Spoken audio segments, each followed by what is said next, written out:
Ladies and gentlemen, welcome to Spawncast episode 204. We're back here with some talk about Pokemon, which we mentioned we'd probably be talking about tonight, right, Nate? What? Unmute the mic. I'm checking Nate first every time now to see if he's playing Mario Kart. I am playing Ghosts and Goblins. That's a good game. But it is. We talked about last week, where he said there'd probably be Pokemon stuff to talk about this weekend. Yeah, I said next Saturday we'll be talking about Pokemon, and we are. Told people about a Pokemon Direct before the Pokemon Direct happened. I never used the word Direct. Wait. How did you know? Last week, did I miss the Zelda 35 talk? Did we talk? We talked. Yeah. You also missed Sean's ass. Yeah. I'm glad I missed that. I'm sad I missed Zelda. I'm glad I missed Sean. That's right. And you don't know.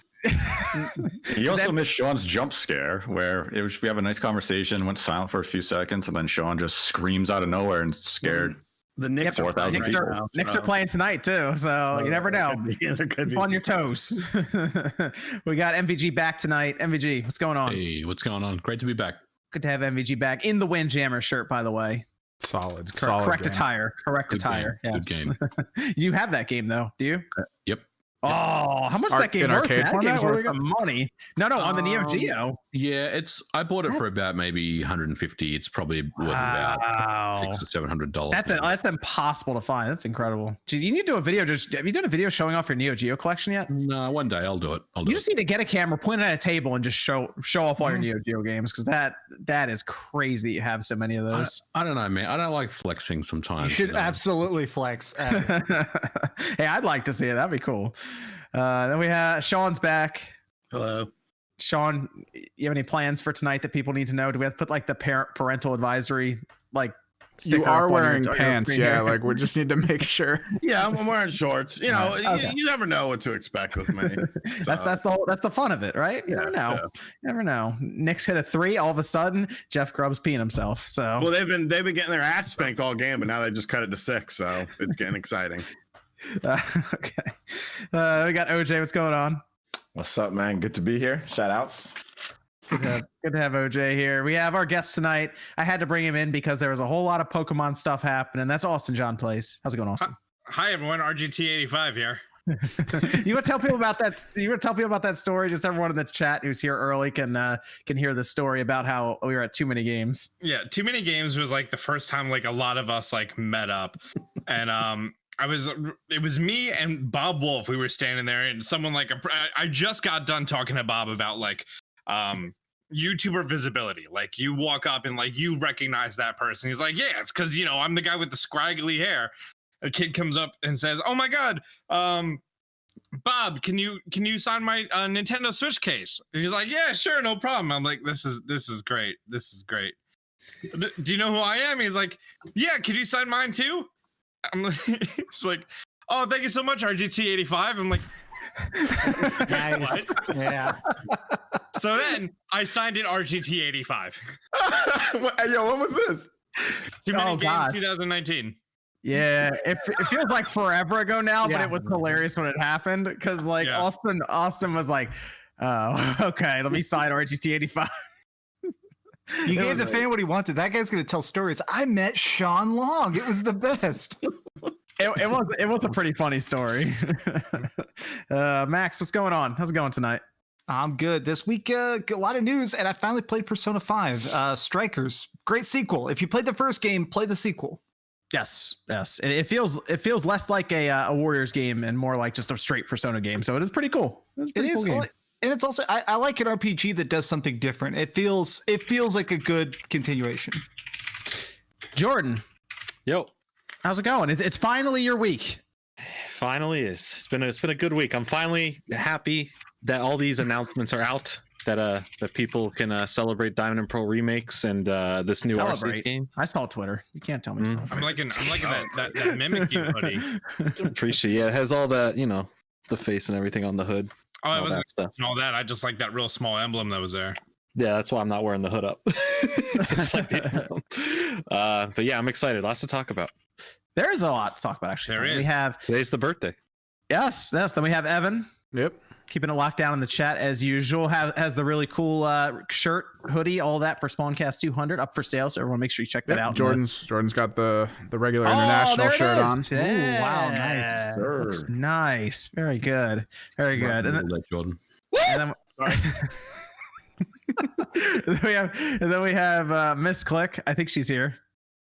Camera's overheating, overheating, so she might be doing some tech stuff. Oh, okay. She'll be back with us soon. Okay, that's perfectly fine. All right, so I guess we can move directly into the topics here, because we had Big Pokemon Presents, and then we had the PlayStation State of Play, and then we're gonna circle back around, and I separated the big Pokemon game from the Pokemon Presents. Even though it's part of it, I think it's going to be a pretty large topic on its own, because it's Game Freak trying something new. So I think it could be interesting. So do we want to start with the why don't we start with Pokemon 25 in general, because it is the 25th anniversary for Pokemon today. Like, we just happen to have the podcast on the 25th anniversary. I mean, we could just start right with the concert that happened 2 hours ago. Yes, I forgot there was a concert. Yeah, did everyone see the Post Malone digital concert? I saw your tweets about it. It looked your impressions of it seemed great. Obviously, the vibing Umbreon was legit. The only concerts I watch are the ones that take place in Fortnite. The ones I watch.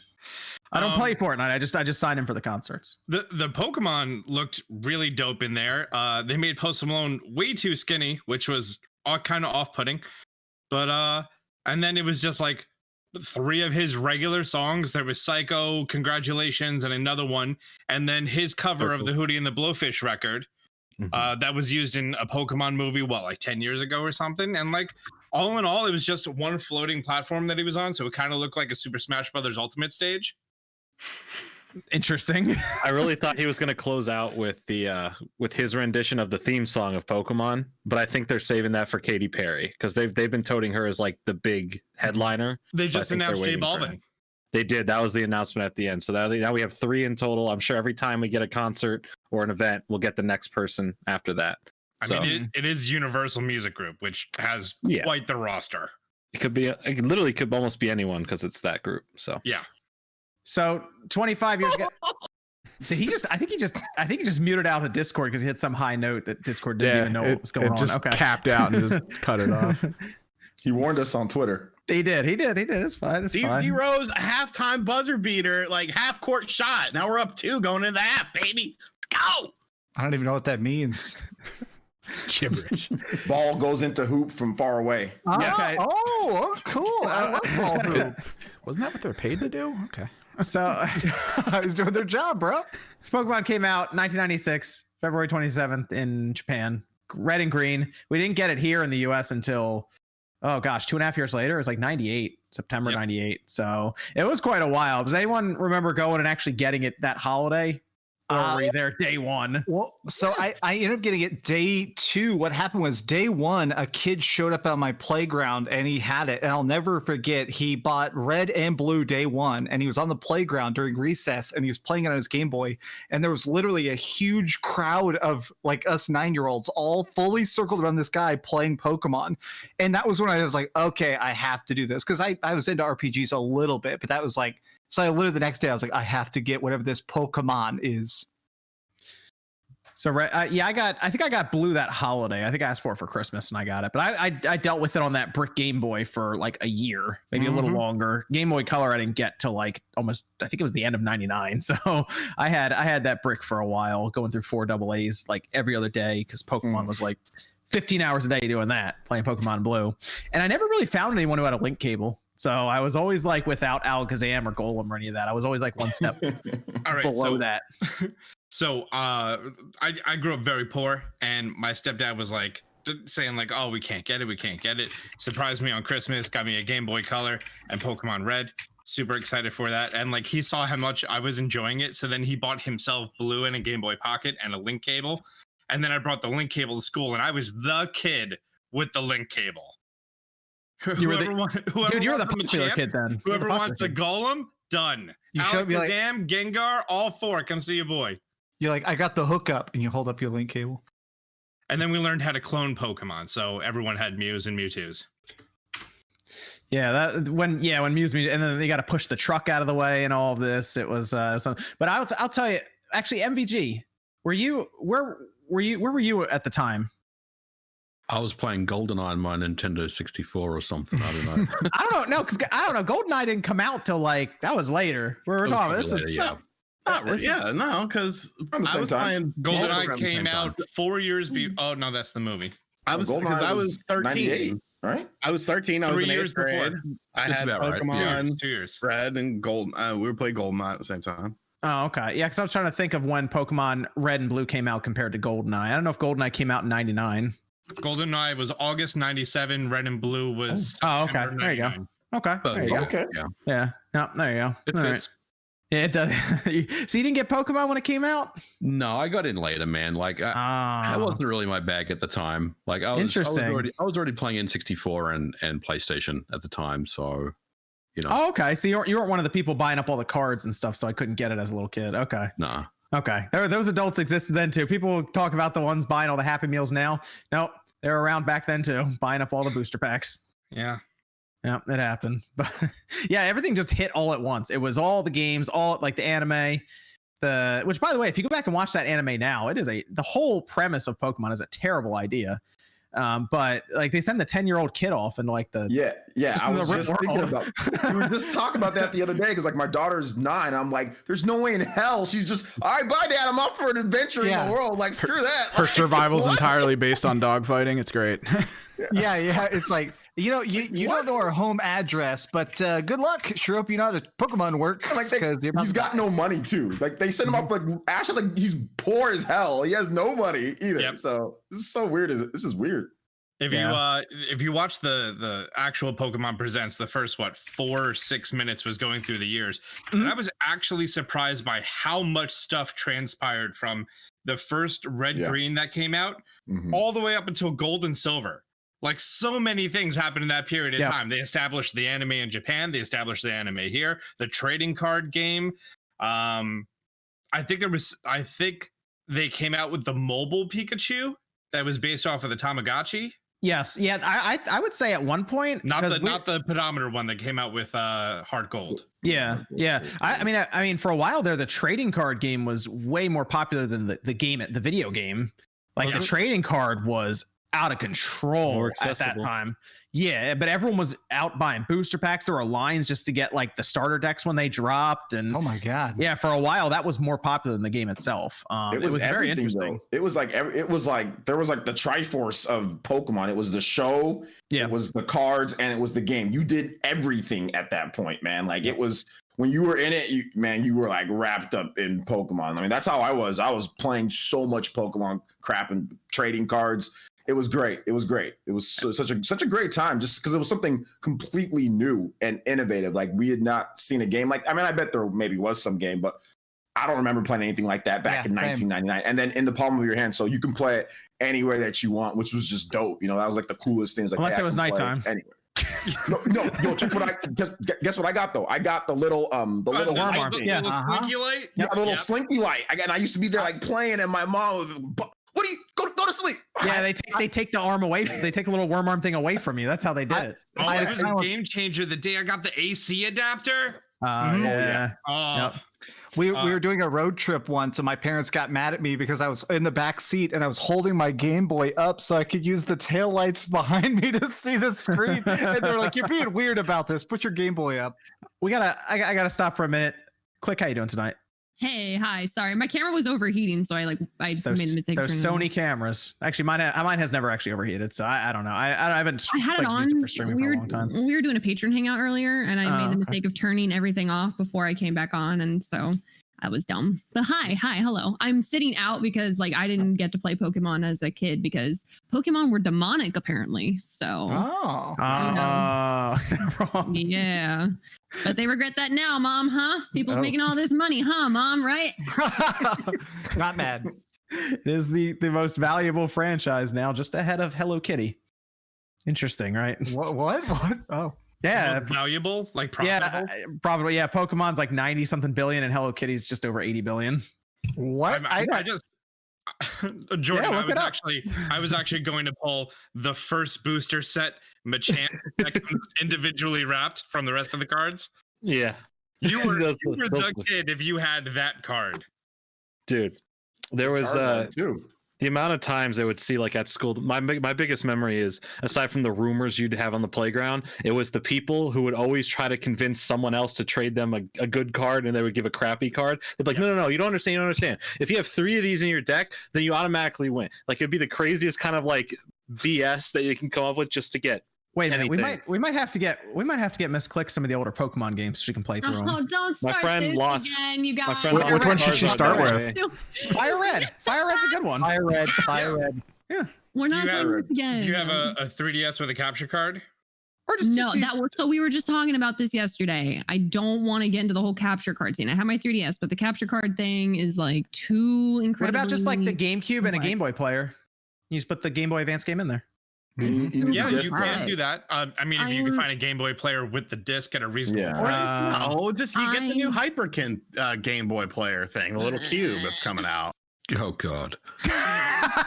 Or emulate it. Like, what the fuck? That's true. You can just play it on emulator. Who cares? How about I just watch other people play? You need to play Resident Evil before you play fucking Pokemon. Oh no. Okay, hold on. We're moving on for this. That's true though, because Resident Evil came out first. I agree. Yes. Thank you.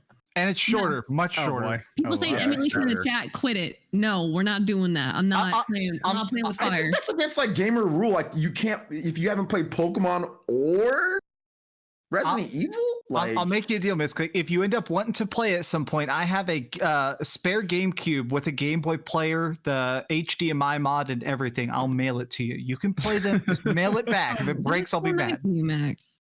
Thank you. I'll send you one of my cats in return. How about that? I need a cat. That'd be great. Don't ask him why. Yeah, I don't care if it's broken. Look at that set. Wow. Look at you. He's so fancy. Yeah. See, this is why flexing is good, MVG. It's healthy. MVG about to just go start getting his Neo Geo game. Don't do it, MVG. Don't do it. He's the Pokemon guy. I like to see the cool Pokemon stuff. Fanning yourself, Jordan? Fanning yourself a little bit? a little warm in that room? Jordan, that's not even subtle. You're just like, look at my hundos. It's no big deal. Oh boy. Okay. Let's move over to the rest of the Pokemon 25 Pokemon Presents event, because they started with Pokemon Snap. Pokemon Snap looks good. I'm excited for Pokemon Snap. Looks out the April 30th, same day as Returnal, so I know we're gonna make some tough decisions that day.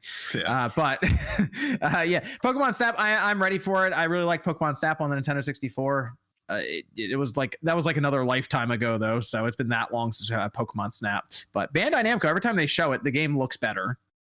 So it looked beautiful from the first trailer, but now it even looks better. Yeah, it looks even better now. So I mean, like, it looked good originally, and every time we've seen more of it, it just continues to look better. They talked about on Twitter that there's like a research level, so you actually have some kind of progress through the game where as your research level goes up, more Pokemon and stuff, they'll interact differently or appear. So and it sounded like there's a lot more interactions that a specific Pokemon can do other than these are the 3 items. See, I like the original one for Pokemon Snap. I like that, like, you'd go through it multiple times, but you'd have to do some interesting things at times to get certain Pokemon to appear, evolutions and stuff. Like, everyone remembers getting the Magikarp from one end of the level to the next, to the end, just to get Gyarados with the Pester Balls. Yep. Like, things like that was cool. You get the Mankey that would like punt it across the level to get it to the waterfall. So those were really cool things that I hope are in the new one. But like, I'm completely sold on it. So I've been waiting for a new Pokemon Snap for a while. The only thing that looks really weird is it looks like they're coming up with their own photo sharing platform. I saw that. Yeah. Mm-hmm. Yep. And like people are going to be able to look and maybe rate them or something. Yeah. I'm glad they have some sort of unlocks. Well, at least they have a photo mode in the game, because that'd been hilarious if they didn't have a photo mode in the game. I mean, there's no Blockbuster anymore. We can't go print them out. Yeah, I remember that. That was actually really funny, because it's like you need a memory card or something for it. It's like, who has the memory card, right? Like, why would you buy the memory card other than that? Yeah, so we had a memory card. so we had that. We had Pokemon Snap, and then we had the controversy immediately. I see, the one thing I knew when I was gonna see this, I knew there was gonna be controversy at some point, right, Jordan? Someone's got to be mad at a Pokemon event. All right, I got to see it. Wouldn't be Pokemon without it. I had to see it. So this is interesting because the visuals they showed are so polarizing right now. We did get Diamond and Pearl remakes as expected. I don't know if people expected these visuals though. It's Brilliant Diamond, Shining Pearl. and they look like they're going with kind of the chibi visuals. It's basically just the DS visuals, just kind of more modernized. So they're trying to hit that nostalgia bone, I assume. Austin and Jordan, is that the idea? It's Link's Awakening. Yeah, they 100% gave it the toy visual of Link's Awakening. And so when I first saw it, I'm like, oh, that's jarring, but it's endearing. And I like it. But my first thought is if they didn't announce Arceus afterwards, it would have been a crapshoot on Twitter. Like there would have been no one on the side of positivity. So it does look like that we're going to be having BDSP on, which that's the easiest way to remember it is BDSM, except it's a P at the end. BDSP and it's built on the Let's Go engine. Very clear it's on the Let's Go engine. If you look at the in-game battles, it's 1-for-1, the exact animation, time, frame count, all of that. The overworld, they just basically, I think it's like based off of the Unreal Engine. Let's Go. What? I'm not really too sure. Like it has a lot of similarities, I've been told. Don't know specifically, but it looks like they just changed the overworld style. Of Arceus? No. In Brilliant BDSP. Diamond.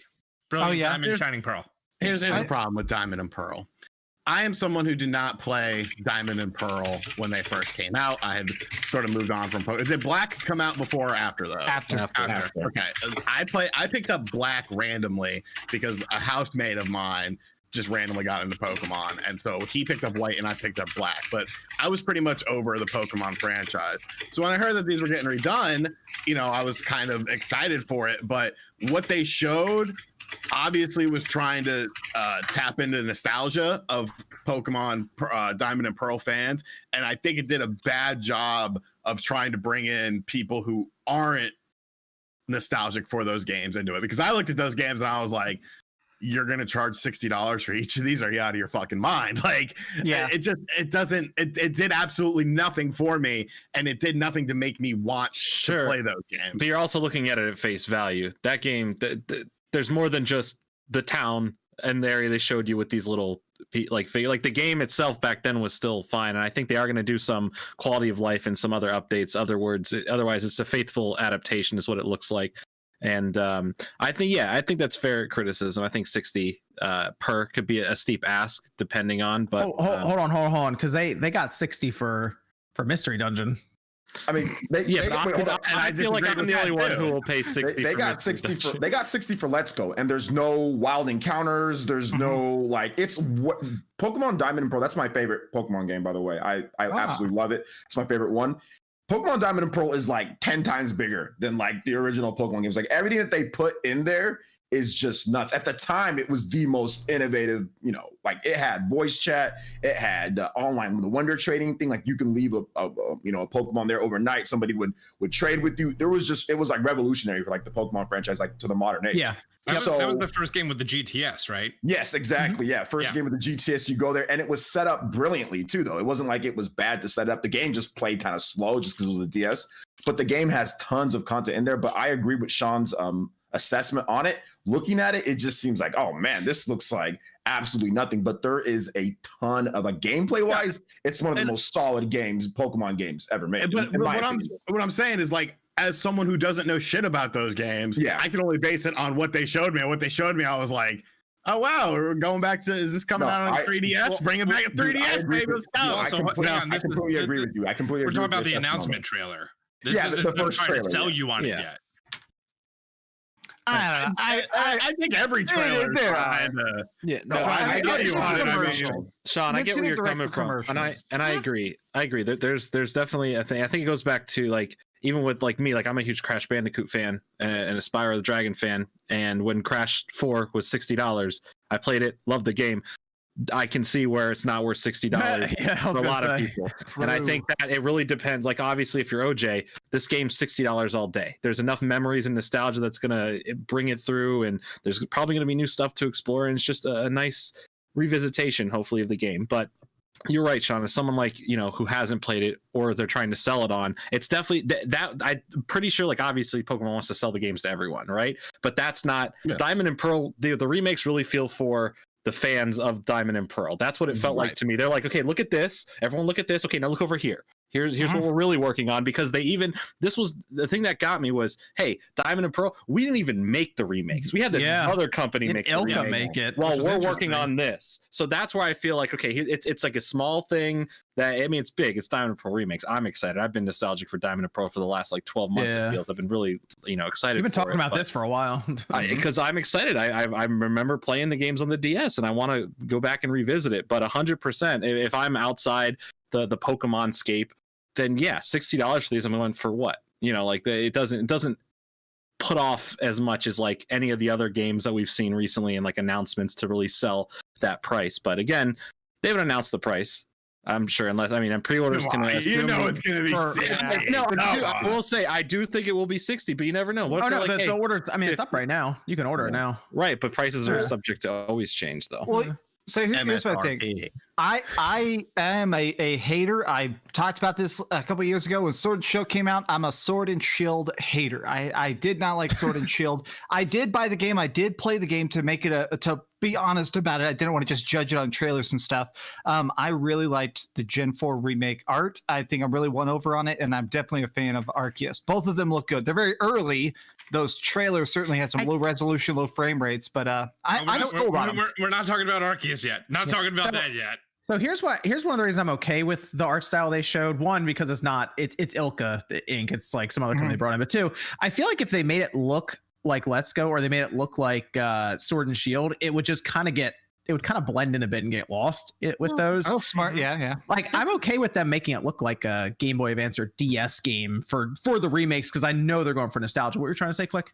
No. I mean, they literally said they wanted to respect the graphics and the proportions. They wanted to kind of keep the original. I don't know why people are upset about it. I think it looks cute. I think it's a different way of presenting it. And I do agree with what you actually just said, of that it would kind of blend in with all the other things. I didn't play the original, but like after looking at the comparisons of how the game looked before to now, it's actually really cute. I like the fact that if you had taken the original game and just 3D-fied it, or whatever you want to call it, like that's what it would look like. And I thought it looked really, really cute. So I'm a little confused why people can't just like, I don't know why we always are so weird with games that come out a little bit different. Just is not what you expect. We were just talking about this earlier, and people were talking about how they didn't play Wind Waker for years because they hated the way it looked.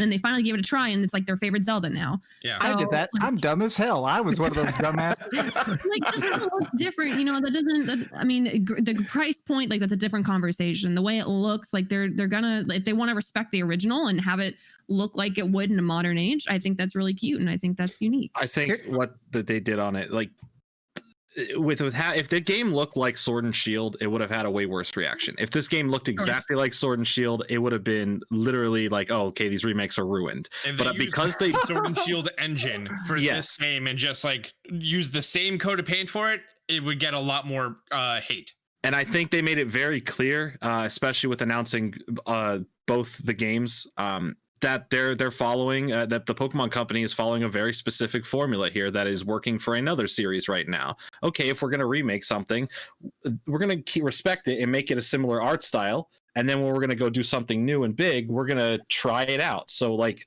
you have your Link's Awakening, you have your Breath of the Wild. This was finally, how many years have we talked about when is Pokemon getting that Breath of the Wild moment? And then it happened. Yep. This is their attempt at fully making a game like that. And they've made a clear precedence now that hey, our remakes are going to be like this. So when we do get eventually in several to 10 years, the black and white remakes, I very much expect it to be a very similar look. This cute chibi looking game remake. It'll be that 2.5D top head view, and I think it'll be great. I think that's a cool way to respect the originals, bring them on board with something new, but also focus on the grand picture, the bigger stuff they're working on, because you can clearly see that the I guess in some people, the lack of attention in Sword and Shield is obviously all going to what they want to expand on with Arceus. I think they want to make these Legends games their front runner for big games. Now we're gonna really know that when we see a Gen 9 or another Sword and Shield add-on or whatever. But I think it's very important that they're differentiating where they stand on all their games right now. At the same time, I feel like they're kind of now separating it as these are going to be the more introductory Pokemon games. That's a fair way to put it. Let's Go, Diamond and Pearl remakes, and then you have the more advanced games, which is going to be getting into the Sword and Shield with all the DLC, Legends, things like that. And I'm still not going to talk about Legends yet. I never played Diamond and Pearl. I never played Diamond and Pearl or Black and White. Nope. Oh, interesting. Okay, cool. Never played them. So, oh my gosh. I think you'll love Diamond and Pearl. Yeah, I think you're going to really like this new one too, because Diamond and Pearl, there's a lot of problems like with quality of life, and they said they're fixing that with this. Hang on. I also never played Link's Awakening. Right. Oh, interesting. And then the remake came out, and I played Link's Awakening. I played the remake, and I'm like, I really like this game. It was a little short. It was, I mean, for me, for 100%ing it, I think it was like 8.5 hours, 9 hours. So in all, very short. But then like I went back and I tried playing the original, and just the amount of times you have to hit the start button to change your item, I got so frustrated. I'm like, I don't like this at all. You know, I'm happy that this game is now being preserved down for future generations with all these quality of life improvements. And what they wanted to point out for the BDSP is that they're keeping it very to the original, but I think the exact phrase they used was modern conveniences. Yep. Which, I mean, I'm all about. Yep. So we'll see when they do drop. I assume that's their holiday game. I'm wondering if it's going to come out in like November. Like I hope like it close comes to the out end in of the year. November and not another October release. That'll be interesting to see when that does release. Pokemon's usually November. You know what's interesting though with these remakes, there were a lot of people I talked to that just didn't seem as excited for them. I don't know if it's because they showed it or because it's Diamond and Pearl. Like Nate's not getting these. No, but I'm also not a fan of Diamond and Pearl in general. There you go. These remakes really meant nothing to me. Do you think it might be remake exhaustion? I feel like Nintendo has been finally going back to the well with Super Mario 3D All-Stars and Link's Awakening. Do you think there might be some sort of people being like, okay, it's the old stuff. I'm ready for new stuff. If it was replacing new stuff, yes, but I don't necessarily think that it has been quite yet.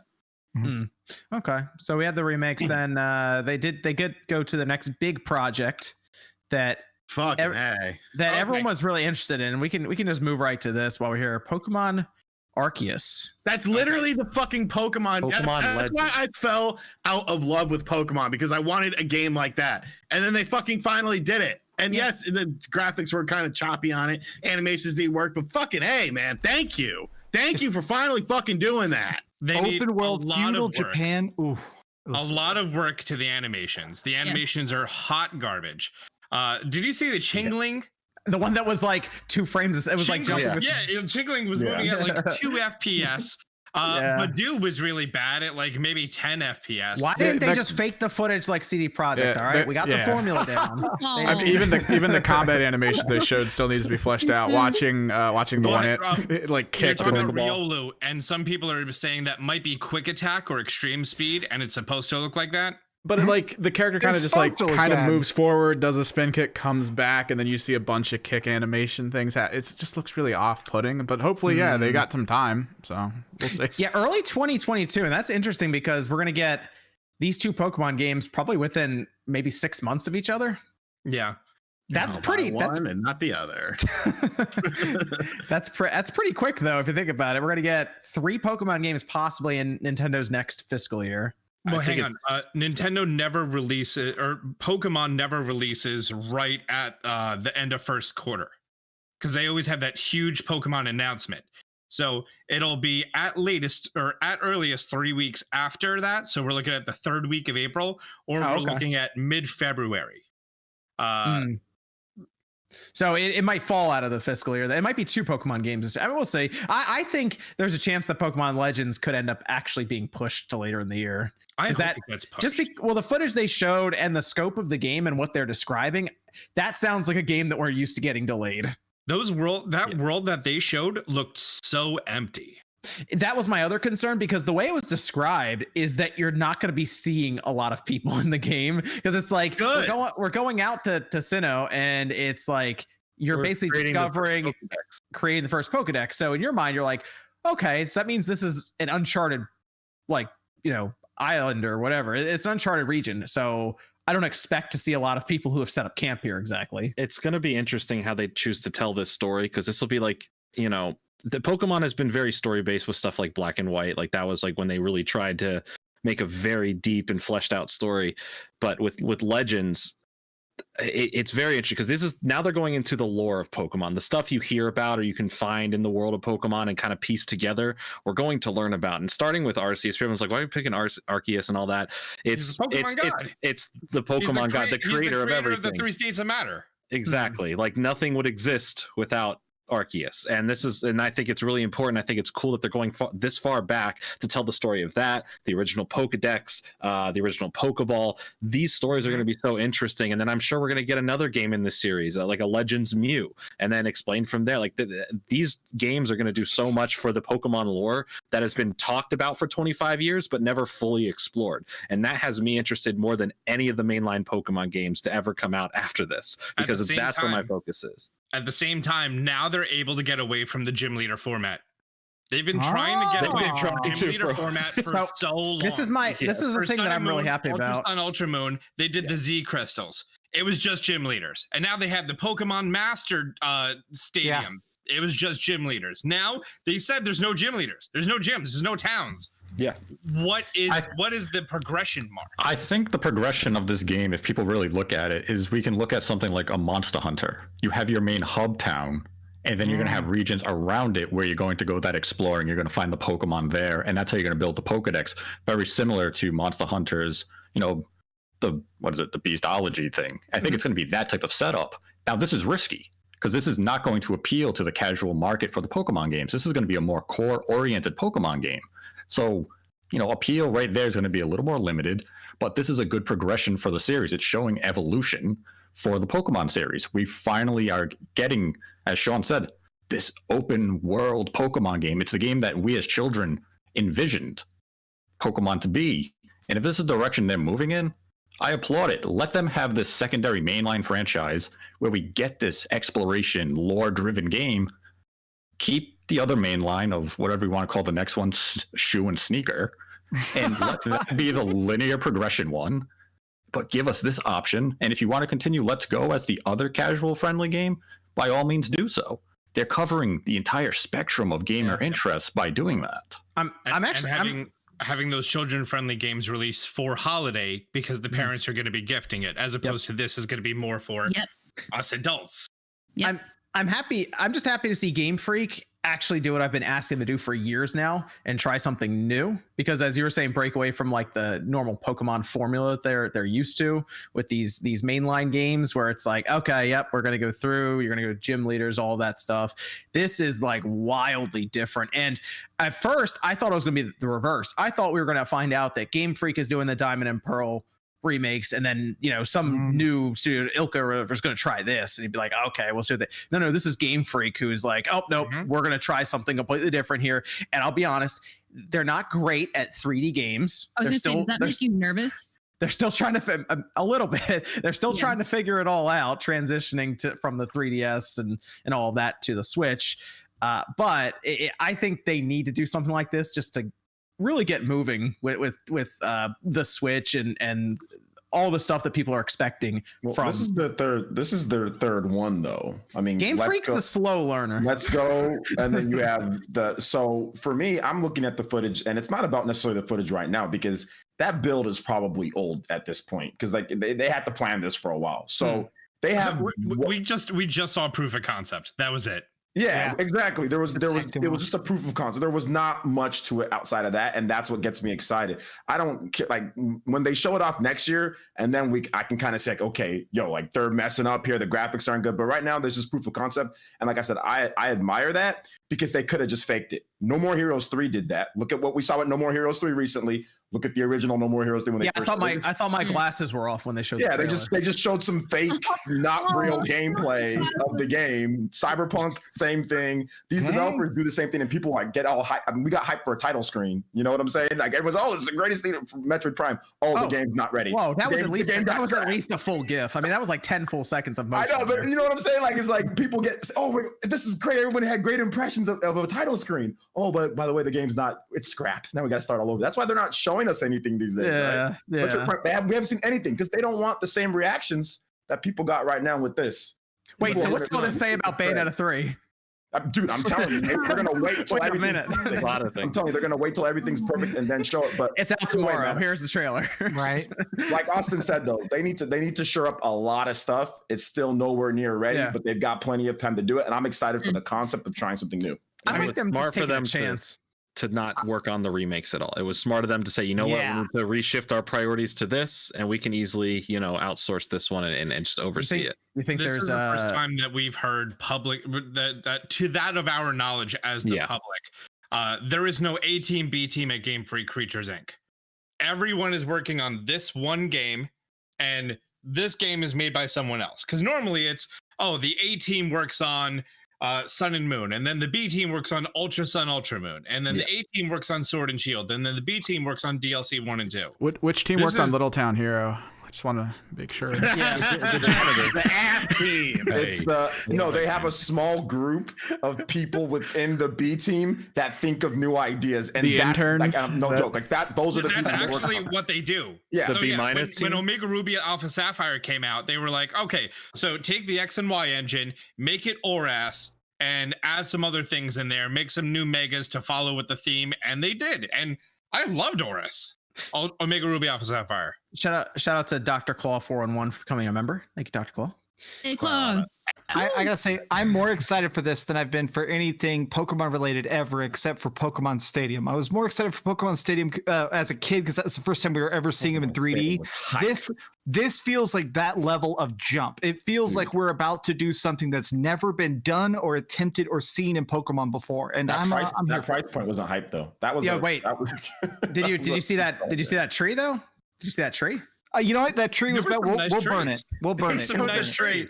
I like that. They had the screenshot with the tree in it. I was like, that's funny. Okay. Wait, which tree are we talking about? In Legends, Arceus. They had like a shot of a tree next to the character. They just standing there. I was like, okay. I analyzed all the trees. Most of the trees look better than Sword and Shield. It's the Sword and Shield engine. GameCube trees now. GameCube trees. GameCube. I love GameCube. It's about GameCube. It's about GameCube. See, now I gotta buy it. Yeah. But GameCube's a great system though. Yeah. The video that we saw had way too much over sharpening, which causes those white lines on the ends of textures. And for me, that was really jarring and off-putting. It's gonna be really interesting to see how this works out. And here's the thing that I'm really curious about. If Legends, I thought that would have been their late 2022 game. I thought they would have taken plenty of time to do this. Early 2022 is interesting because if they're all working on that, what would they then release the following holiday? Would that be DLC? It's getting delayed. Yeah, see, I think Click's right. I think it is getting delayed. I think it's going to come out holiday. They might make another. They might be able to spit out another remake. Let's go. Let's go. We might get Let's Go Johto. I think there you go. Oh. Yeah, well, because then it's they not can have time for another trio. remake yet. They need to hold off a little bit longer on another remake. Maybe they do run Legends throughout the year and they have DLC. I mean, they could do another They could do another Let's Go for the Pokemon Puzzle League is coming back. Let's go, baby. Ooh, yeah. Finally. Yes, I'm telling you. I'd be okay with a Pokemon pinball game. Let's do that again. Pokemon pinball's great. I'd be all right with that. What, you don't like Pokemon pinball? I do not. Pokemon pinball is so good. My dad was obsessed with pinball, so I hate pinball. It's one of those sorry, That deaf, dumb, and blind kid. Show up. Yeah, I heard that song all the time as a kid. I hate that stupid song. Metroid Prime Pinball and Pokemon Pinball, the unsung heroes. I know pinball. Pinball. Yeah. Pokemon Pinball is the pinnacle of pinball. You know what's interesting is do you think there's going to be a special edition Switch then alongside the Diamond and Pearl stuff, or you think there's going to be one? Wow, there might be a Switch Lite. There might be a Switch Lite. Yeah, Zelda. If anything, Another Pokemon Switch Lite. Yeah, why not? You know how many DSs and 3DSs? Switch Lite. There's so many Pokemon. That's how Pokemon makes so much money. Click's just like, wait, hold on. Get that stuff off the assembly line. We got to get the Zelda stuff up there. Yeah, I want my freaking Switch Lite, dude. Would you rather have a Switch Lite or would you rather have Joy-Cons? Oh, that's a good question. You know what? I'd rather have Joy-Cons because I don't need more Switch Lites. I'd rather have a Switch Lite. I want Joy-Cons in some rendition of red. Switches. I want more of these. Yeah. What did Sean say? Say that again, Sean. What'd you say? I want more. I would want a Switch Lite because the Joy-Con's gonna break. Well, guess what your Switch Lite's gonna do? It uses the same joysticks. So my Switch Lite just broke anyways. Literally last week my Switch Lite finally broke, so I need a new one. Give me a Zelda one. What happens when you throw it, Max? I didn't know the battery. I think I overcharged it and I sapped the battery or something. It wasn't a whole charge anymore. So I also want to bring this up, Nate. Did you do a reset for the boot loop? I'm dumb as fuck. I'll send you instructions in a DM. Yeah, I appreciate Nate, what do you think about the idea of Pokemon Legends being maybe coming out after a Switch revision? Well, I mean, if it comes out in late 2022, it's pretty much. Think about that. That could be a nice boost for that kind of game. Potentially. Have a nice Switch Joker with the idea. Well, they would be looking to drop that Switch revision near a big game that's coming out, right? I mean, so known as Breath of the Wild 2. I mean, Breath of the Wild 2, but then you also would follow up with something like Pokemon Legends. That's a good 1-2 punch right there for that. So essentially what you're saying is that Nate Drake from Reset Era is confirming that Breath of the Wild 2 and Pokemon Legends will be launching right alongside of the Nintendo Switch Pro. Go to work, boys! Go to work! I can't wait to see that on some Chinese video game review websites. Say that. I'm coming to Connecticut and kicking you in the head. Nate Drake was popular this week. I still all over the place. Yeah, I still love that photo we got of just all like the in Chinese news and then Nate Drake dead center. Hey, went international this week. International. Nate was everywhere. Although Sean was on like TV or something in some country randomly, so I don't know. Sean was on the news. I was on the news. I was on some local news. The Spawncast going international over here. Yeah, Nate, you're everywhere though. All I know is Starfield's coming out this year apparently. We got a Switch revision coming up. Ooh, all I said was Starfield Hope is to come out this year. I didn't say it was definitely coming out this year.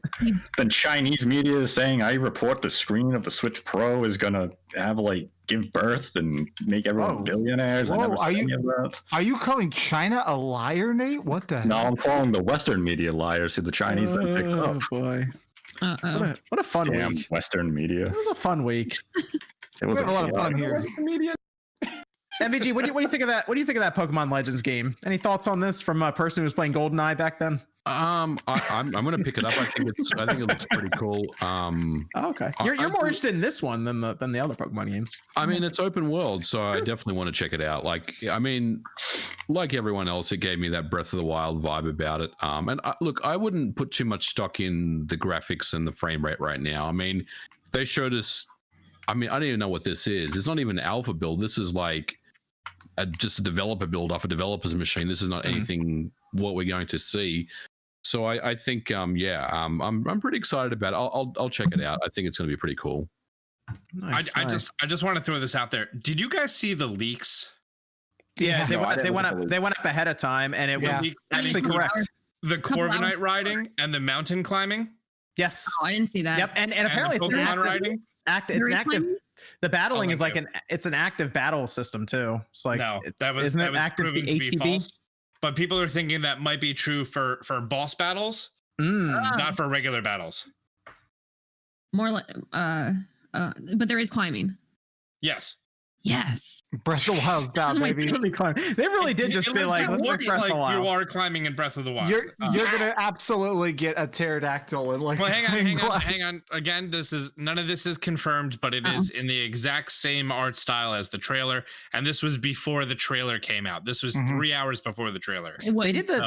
They did that panning zoom shot and like look out over like the whole land, just like they did in Breath of the Wild. So they were definitely trying to be like, yeah, this is like Breath of the Wild. Just they really wanted to let you know. Yeah, they did. They're like, here's what you wanted, right? So this is it. This is that moment you keep tweeting about every year, right? So I wonder if they'll work. I guess they'll work online into this. Will we have people running all over the place? I don't know. This is yeah.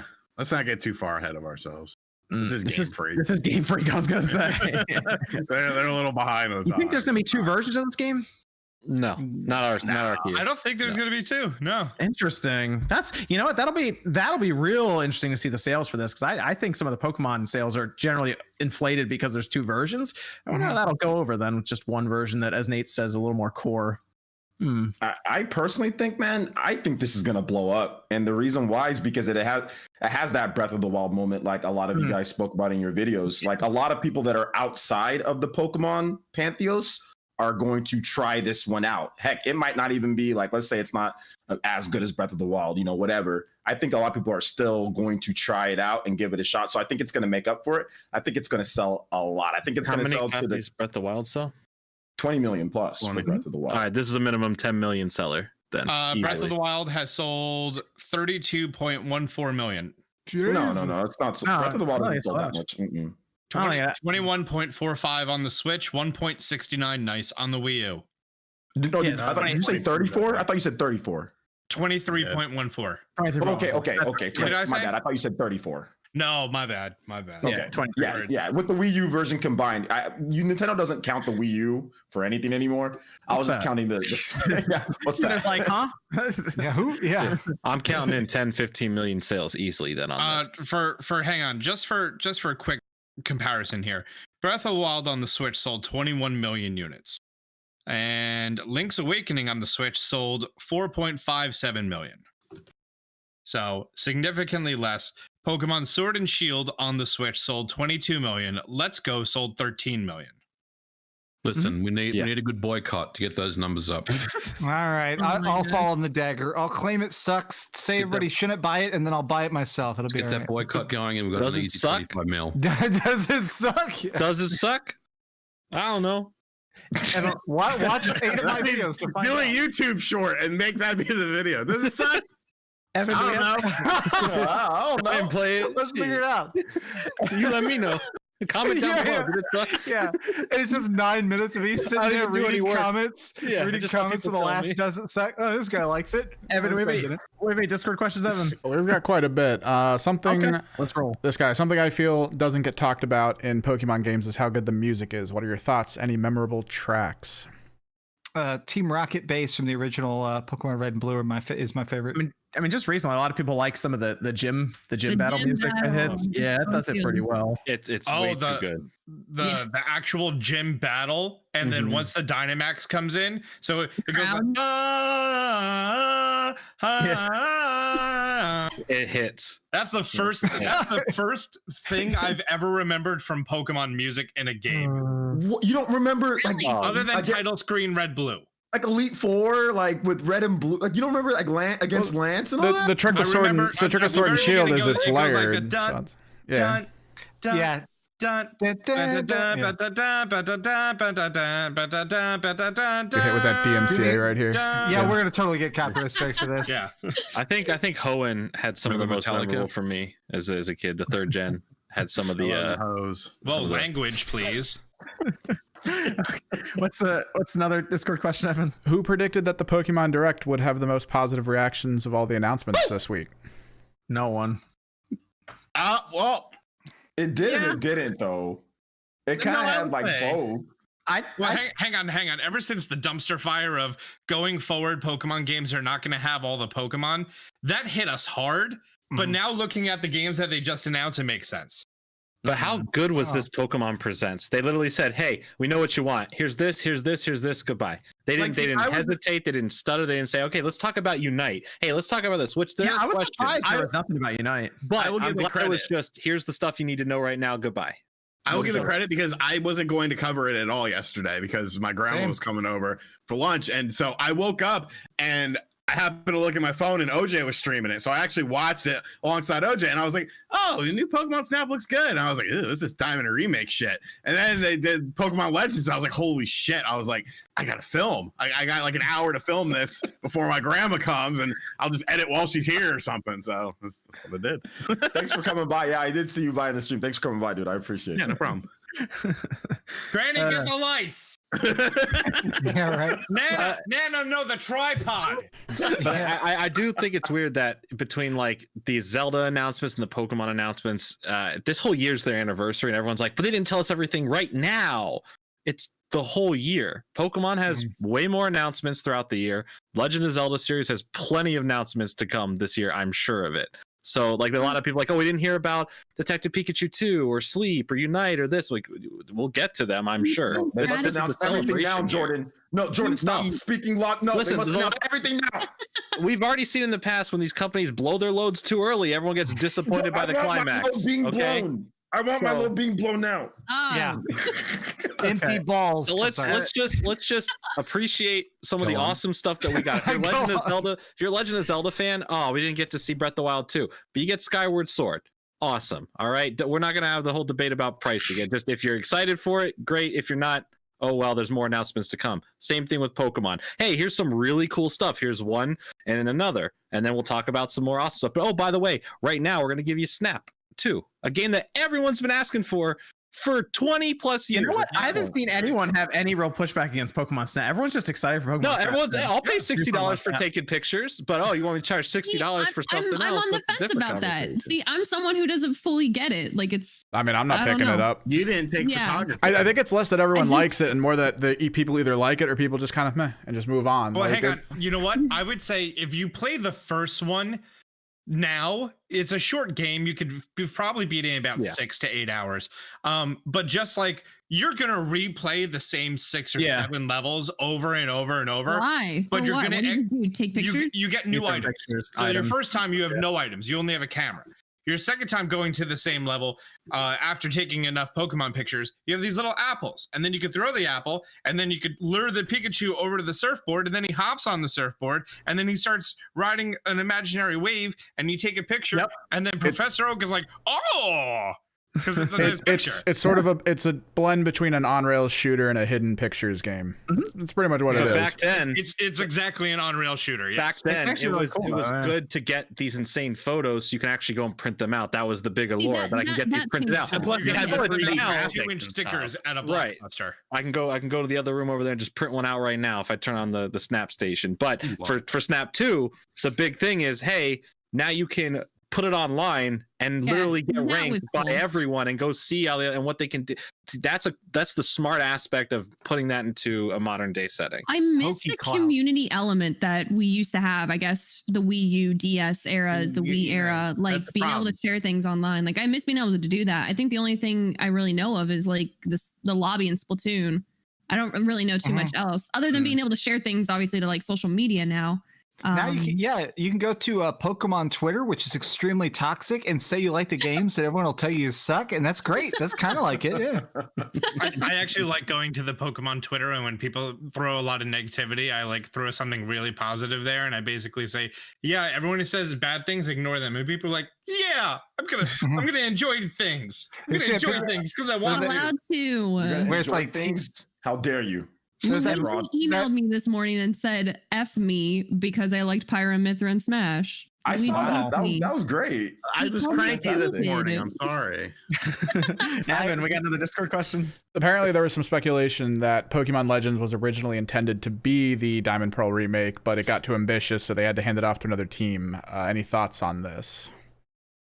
I mean, I didn't hear anything about that. Sounds like a fairy tale. Yeah, that sounds like somebody just made up something because those two games are completely like that. Doesn't seem like that's feasible. Well, it's more that they tried to make them open world, I think, is what he's saying. But then they figured they started adding too much, and we're like, let's just make this its own game. No, completely on. If they're gonna make an open world game, they're gonna start fresh. I can see that. Yeah. We got another Discord question, Evan.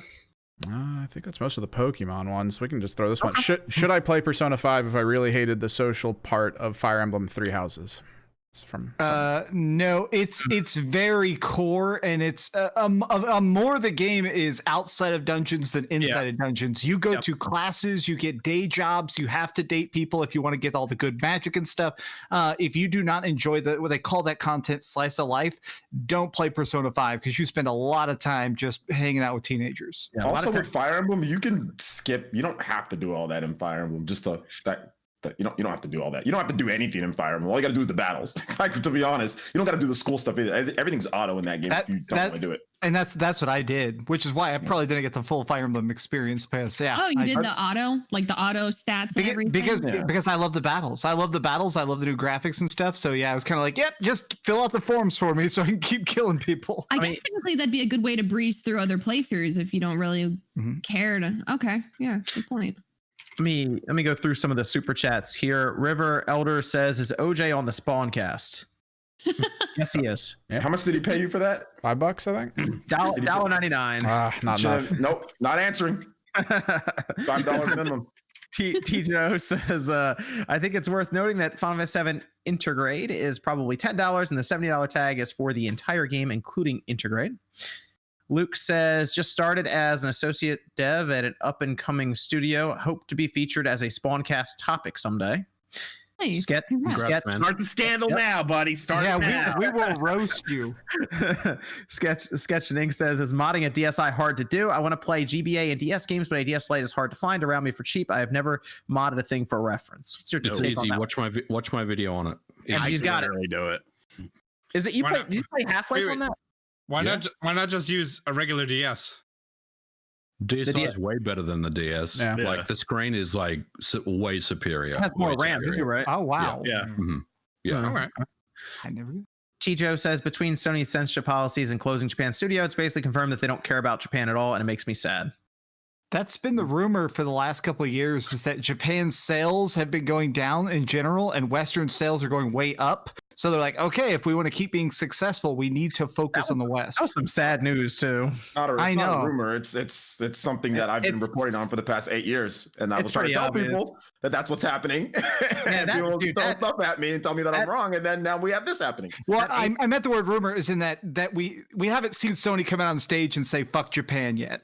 Well, yeah, they keep saying that they're still like, good with Japan and all of this stuff and building towards that audience, but their actions don't say that. Yeah. They're- no, yeah. Kinda they're- crazy. Third-party relations, what they meant by it's a dual type of thing, right? It's just marketing. The marketing speak is, oh yeah, we're gonna have Final Fantasy. Look, that's Japanese. that's what they mean. Oh yeah, we're gonna have. Wow, yeah, sometimes have that's a Japanese Pokemon Snap game. kiosk. We're gonna have Devil May Cry. That's Japanese. So they're gonna still have the big Japanese games, but it's all the other stuff that they used to have, like the Falcom and maybe even Persona, all that type of stuff. That's gonna either go multiplied or not gonna be on there going forward in the future, because these Japanese sales are They're pretty bad, worse. yeah. They're the Yeah. worst they've ever had in Sony's history.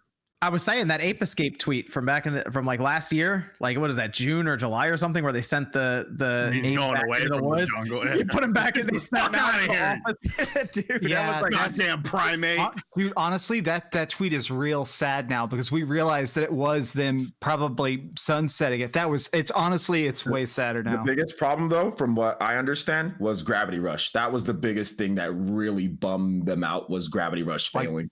Did they Because put a lot of Gravity money Rush into it? 1, like they did remastered, which did well. And then Gravity Rush 2, they spent a ton of money. They cut it to 30. They put way better graphics. They made a great story. Like it was look at the graphics between Gravity Rush 1 and Gravity Rush 2. That's gotta be insane. that's gotta be like the 1-2 punch next to the Vita also failing, since Japan's all about the handheld and that just didn't go anywhere. So Yep. Big video on that tomorrow, guys. So make sure you check out the channel. there you go. Joven says, I'm here for the nudity. Okay. Nintendo. All right, fine, stay whatever. seated, RGT. Stay seated. Nintendo Eric says, always good to see Austin John on the Spawncast. Also, question everyone, where was Silent Hill at the PlayStation State of Play? Where was anything? Where was anything? We're gonna get into State of Play next. But, You all fell for Silent Hill again. Oh, we're Jesus, gonna- How many that'll be times? It's happening, guys. It's that the clock is right twice a day thing. Who even predicted Silent Hill for the State of Play? Nobody. You did, Nate. I didn't. Break from Reset Era, I heard. Dreamcast I did idea. not That was predict Wade's that. video. I predicted it wouldn't be there. Well, I Nate. put it on my wish list. Well, Nate, I did a video of predictions and I had it on my wish list because I thought maybe, and nope, I was wrong. Well, Nate, we have a Discord question asking which studio is doing it now that Japan Studio's not probably working on it. So They can read the article on VGC. They say a Japanese studio and Blooper Team are doing it. And there's truth to that story, so people can look there. Blooper Team will be interesting too to see how they approach that. Oh, I'm sorry. Mr. Job says Bravely Default 2 is super fun, but not sure I enjoy the story. Thoughts on the game? I am 4 hours into it now, and I can more so comment on the gameplay as opposed to the story, because it's still like, this is a long game and it's still just, I think, in like the very, very beginning stages of it.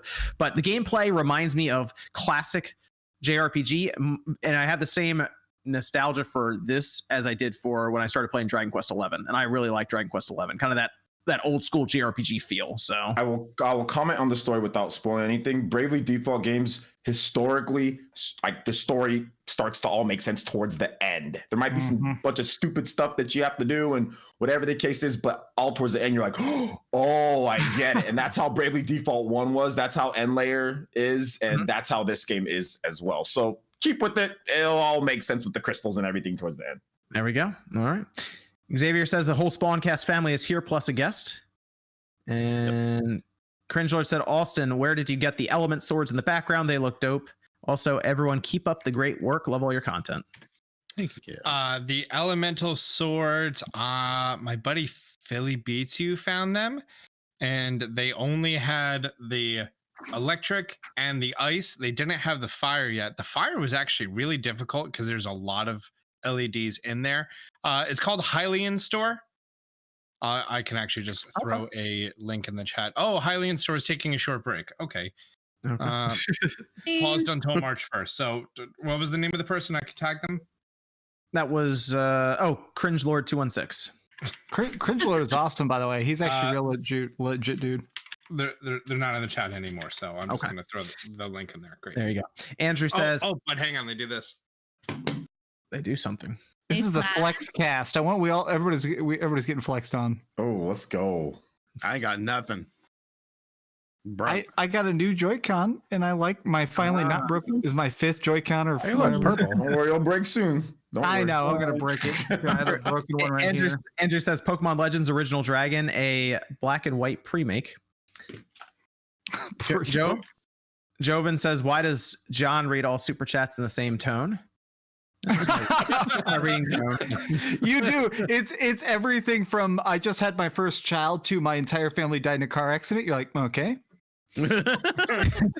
Try enjoy bologna sandwiches. All right. Any recommendations on what to buy now that will probably be more valuable in 20 years? For example, physical games, Pokemon cards, handheld consoles. Pictures of my feet. A Wii U. What? Yeah, no, seriously, I do think that Wii U values are going to go up. And Vita. Wii U and Vita. 3D All Stars. I think PSP stuff may get more valuable. I have a huge PSP collection. That stuff is all like super cheap right now. Even the RPGs, everything PSP is dirt cheap. I have like the like the AA type of games, you know, like Bravely Default stuff like that. That's going to go out of print. Like Torna, like a new copy of Torna the Golden Country is like $170 right now. What's the Cookie Mama game? That was on the Switch. The blockchain crypto one. Yeah, Crypto Mama. Game, I bought this for $28 at Target. Okay, $28. I already had it, but I bought it for $20. It's so expensive right now. Yeah. The new copy of Torna. So stuff like that, you know. We all have to. You know that they're not going to print a lot. Super Mario 3D All Stars before they throw them into the sun. Yeah. Eric says Pokemon cards were confiscated by teachers. It was bad. Yep. I remember that. I had friends cry. Yep. Miss Click was like, I wasn't allowed to have those. I just like the flaming pony. That's all I know. Ponyta, yeah. But Ponyta. No, I call it Ponita. Ponita is not a thing. I don't think you're allowed to refer Spanish to lady who sells elotes. You hanging from your mic. I like Pokemon now, but like I like Pokemon. The thing is, like, when I finally moved out, I was like, I'm going to be a rebellious adult. I'm going to play Pokemon Go. And then, yeah. I don't want to talk about how much money I put in that game. Wow, goals. I think I'm now putting like $100 every 3 or 4 weeks right now. Do they have a pass yet for raids? Because like it used to be every weekend I was doing upwards of like 60 raids. What is that? Like a weekend. I do like 60 raids with a group, and then it just got really expensive. Do they have a pass now that they can like you get like a certain amount of rate like passes? No, but they're talking about doing something like that. Yeah, they need to, because people would pay for it. But I actually figured out exactly how much raid passes cost. Hang on, let me pull up my Excel file. Aiden Quinn says, by the way, my mom said Hello Kitty is demonic too. All right. You know, I saw a little bit of that as a kid. Yeah. Well, I saw that it was brainwashing is what people would say when I was a kid. Oh, well, there was like the, I don't remember exactly what it was. My dad was in radio and TV, and he used to be mainly against it from the sake of like, they were using like some of their shows to do like advertising, but it was like kind of the subliminal. Apparently, like in between frames, they would do advertisements, which was considered dishonest. So there was like a whole thing with my dad talking about that, and I guess they got in trouble for it with like the first episode of the anime. That explains why I keep dreaming of marrying Hello Kitty. That makes sense now. Shout out to Alan. Hello Kitty though, poor thing. Shout out to Alan Collings for becoming a member. Thank you, Alan Collings. So yeah, in America, with all the comboing of the money, one raid costs 57 cents. Is it 57 cents? Okay, that was a little bit more. Okay. You recommend this from Swift? We're saying Austin. Okay, this from Swift saying any recommendations on a good XLR microphone? This price range? The Shure. What's your price range? Oh, they didn't say. If you're talking, I have cheap, $10. Snowball. If you don't mind speaking really close to the mic, you can get the Shure microphones that they have. I would say the Audio Technica AT the AT2020. They have they had the USB, and then I think they have like the standard XLR version or something. I used the USB version. Yeah, USB. A2020, but then also the new Elgato Waves are really good as well. So, and those come with some software in them. And then it's just a matter of when you're ready to progress from USB microphones to XLR microphones. Yeah. Mr. Lord says, my school was so ghetto, even the Topps Pokemon trading cards were banned because kids were stealing them somehow when we were all in class. Oh my gosh. Console Gamer says, RGC85, you have to talk about your photography class story. Also, where do you guys think your viewers watch your content? On their phone, PC, or TV? I think generally most people watch stuff on their phone on YouTube. That's like the where it all the data seems to skew toward.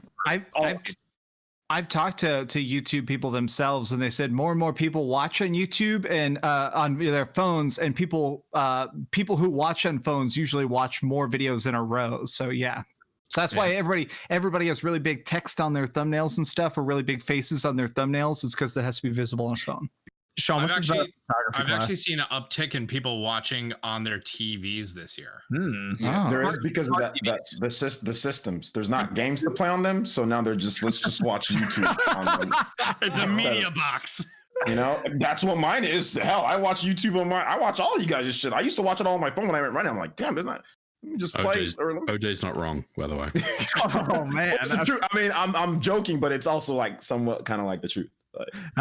Sean, what about this photography class? Then we'll talk about the state of play. Mr. Wazalewski was the name of the teacher, and he was a fucking weirdo. I censored it in my video because I like to make money on my video, and we had a song for him. It was Mr. Wazalewski, he's gonna get to you. Mr. Wazalewski, he's gonna fuck you too. And like, because like, he was a total creeper. That took a dark turn. I mean, it was 8th grade, and like my friends darker. That's even darker. Yeah, but like makes it worse, he ended up getting fired, and then we had this other teacher come in, and he was like missing part of his thumb, and I always remembered that, and he would always say, "You kids need to stop Mickey Mousing around. Why are you kids Mickey Mousing around?" And then I remember in the dark room there was this girl named Jenny, and she would let me touch her butt in the dark room because it was like old school photography, you know, like apertures and shit like that. I don't know why. No, Jenny liked it. The developing room. Yeah, the developing room, because you know you can't see nothing. Just the red lights in there. Yeah, it's the room for all his dark thoughts. No. Usually red lights mean stop, but you know, is what it is. Sounds like butt time. Woo! Yeah. I love going to the dark room. Yes, let's go. Let's develop these pictures, man. Surprise! Look at Click's face. I just can't imagine the conversation at all. I just picture 8th grade Sean just being like, "Man, I really enjoyed developing all this photography. So may I touch your behind, madam?" I mean, she was the one asking me. She like, if I didn't do it, she would be like, "What's wrong?" I'd be like, "Oh, okay, sorry." Wait, hang on. There's a super chat that just came in from Jonathan Hernandez. Do you think I'm Austin Evans? What? They wrote Spawn Wave, quote, "We brought in Austin Evans to help talk about Pokemon," end quote. Jordan, am I a joke to you? I'm not Austin Evans. You could be, though. No, you could. That's not Austin Evans. That's RGT85. Okay. Get it right. But thanks, I guess. I don't know. Hey guys, Austin here. Yeah, I'll just start. Okay, so let's talk about the state of play for a minute. You know what? I'll say it. We probably didn't need this state of play. Could have been a Twitter drop. I'm so disappointed. I streamed it, of course. I did a huge predictions video guessing everything that could have been there. I'm so disappointed because baseline, I 100% thought we were going to see Horizon Forbidden West. I thought we'd see a long extended demo of freaking Ratchet and Clank, because that's coming out in a couple months. We got nothing. We got Crash Bandicoot PS5 14. I have a list here. Sorry, Kena. We got Kena. You got a deep dive into Oddworld, man. That's the game. We got Kena. The only two good parts. Kena. I thought it was Kena. Did the name change? No, Kena. One mil. Kenna. It's always going to be Kenna. I agree, but Kena. Returnal looks fantastic, and I think a lot of people are sleeping on it. I think Returnal, the more I see of it, the more I think it's probably worth $40, and they're going to sell it for $70. It's great. It's 70. I know. I'm saying it deserves to be $40. Absolutely. What's that? Returnal? Yeah, it was the best looking $40 game that's overpriced.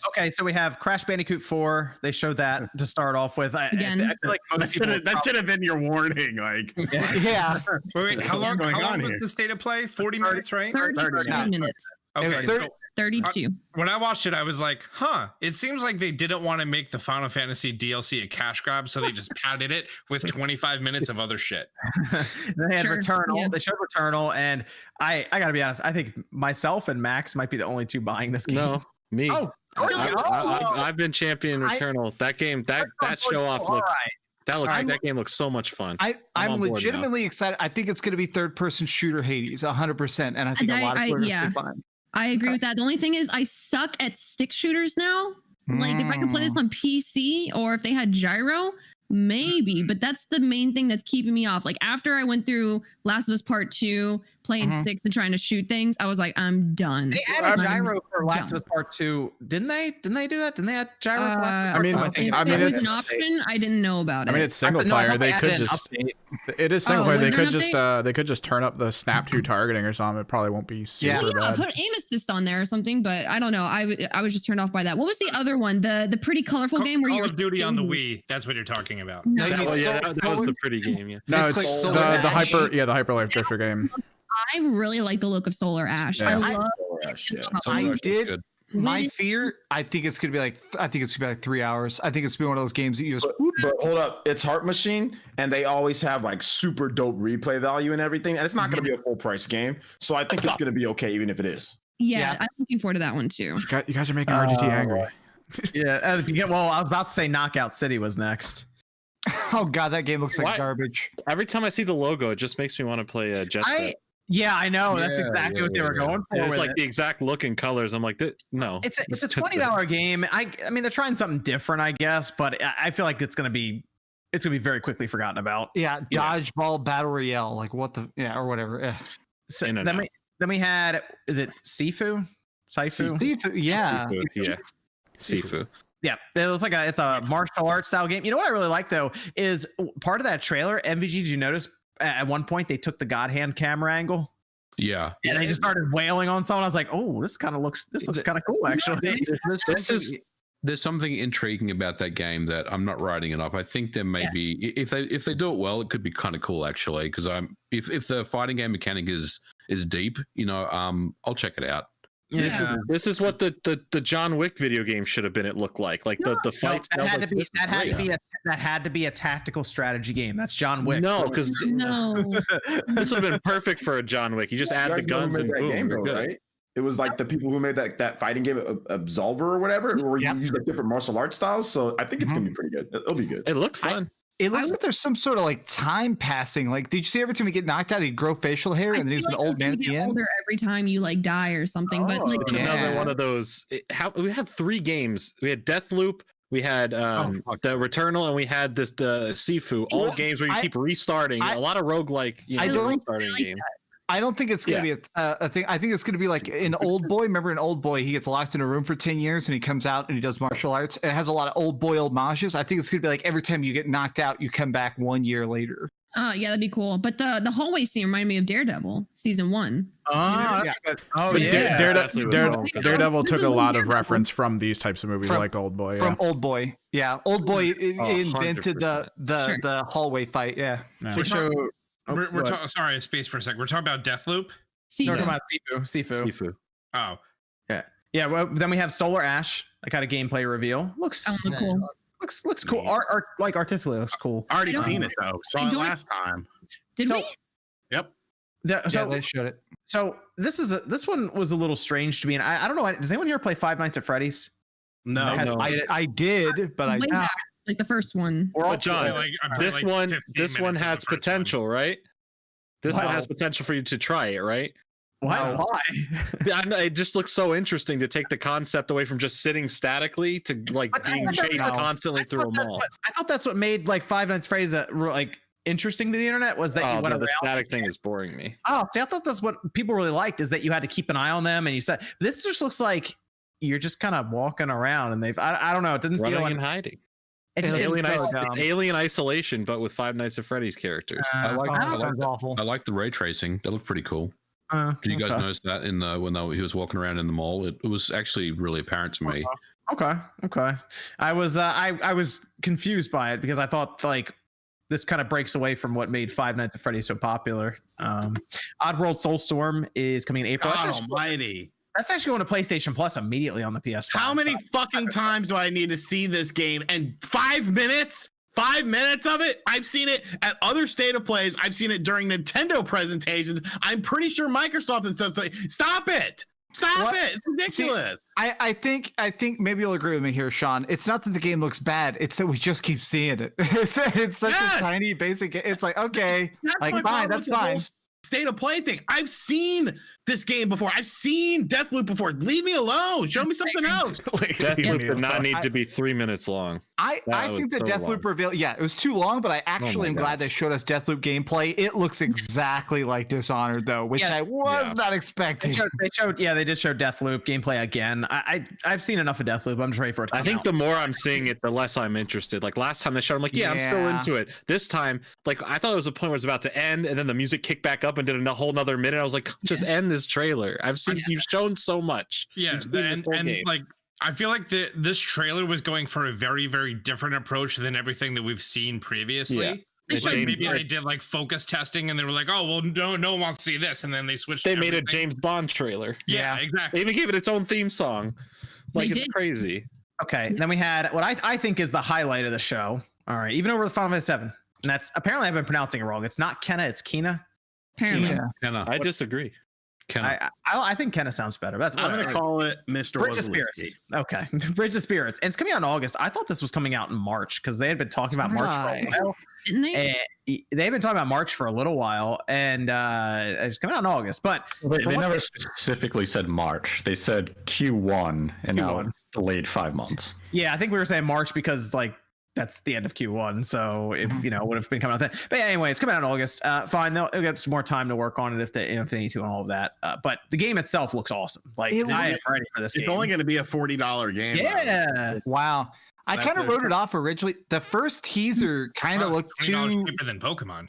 It looked so like the first teaser did not sell me on it. This one's showing more of the mystery. Yeah, 100%. I was not sold on the first one because I didn't get it. The first time I saw it, it was just kind of like cute girl in the woods playing with little fuzzballs. So I was like, okay. But now that we're seeing there's this mystery of the mountain and there's villagers and stuff, now I'm like, okay, now I'm sold. Dude, there's some really good animations in that trailer. Yeah. You know what Ember Lab did that everybody was a huge fan of before this, right? I don't know what. They made the Terrible Fate Majora's Mask short.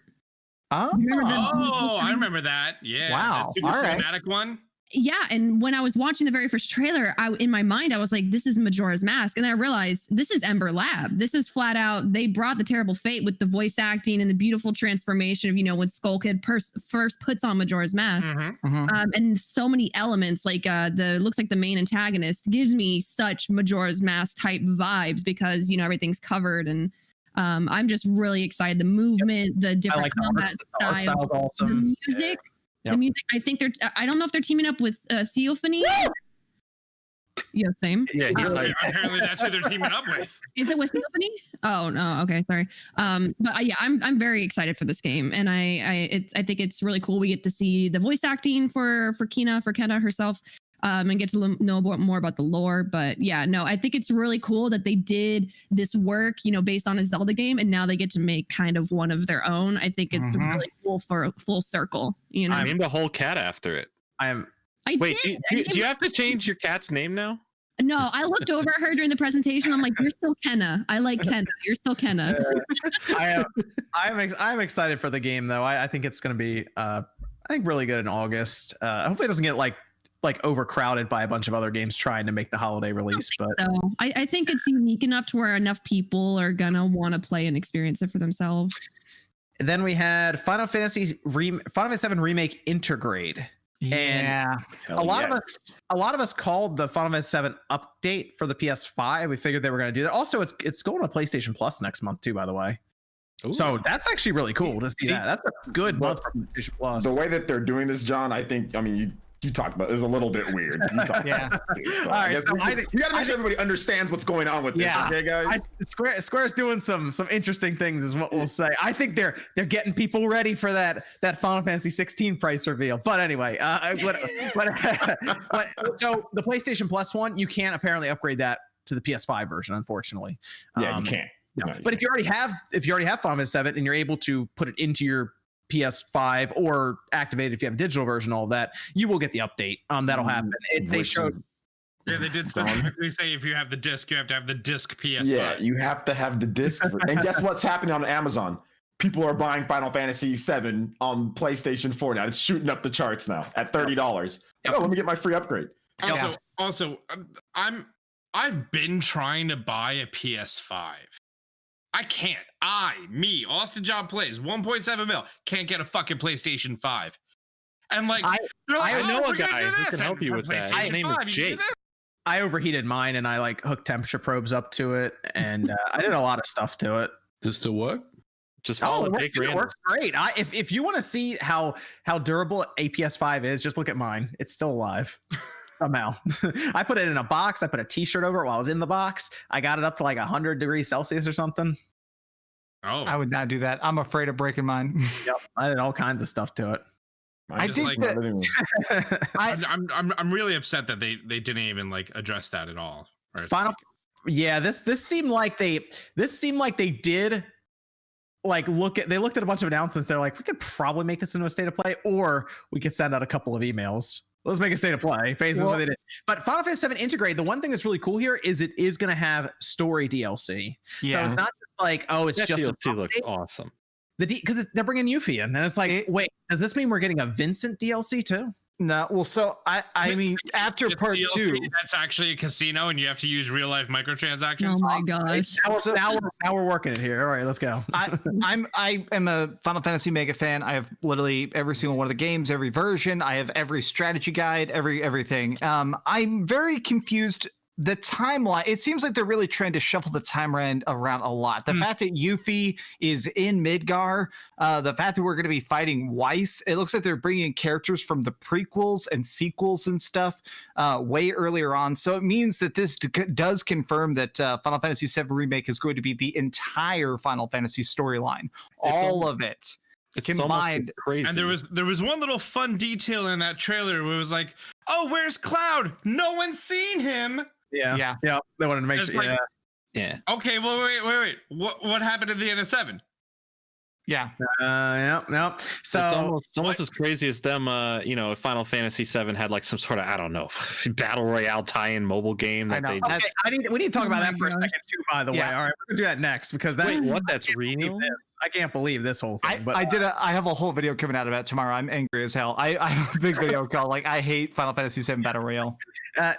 So Final Fantasy VII Integrate, we don't know how much the DLC is necessarily by itself, but you can buy it separately. So if you already have Final Fantasy, we assume it's going to be $10, but it might be 15 or something.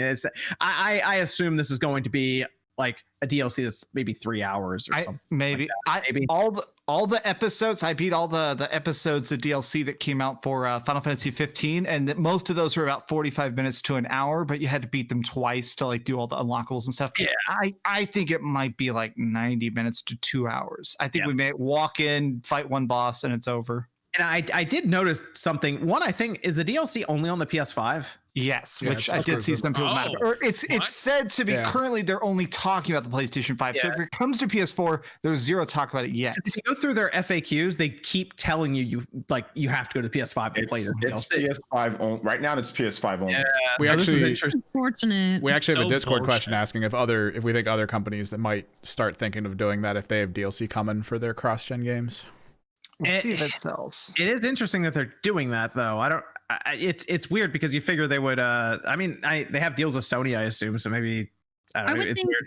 I would think a whole new game makes sense, but I don't know about like a DLC and continuation. And I think this is supposed to like, forgive me, like isn't this DLC like technically like it's kind of like one of those interwoven stories where it's like they just near miss each other. It's like halfway through when Cloud, I guess, meets Aerith, I think would be when this DLC takes place. Oh, you think it's mid?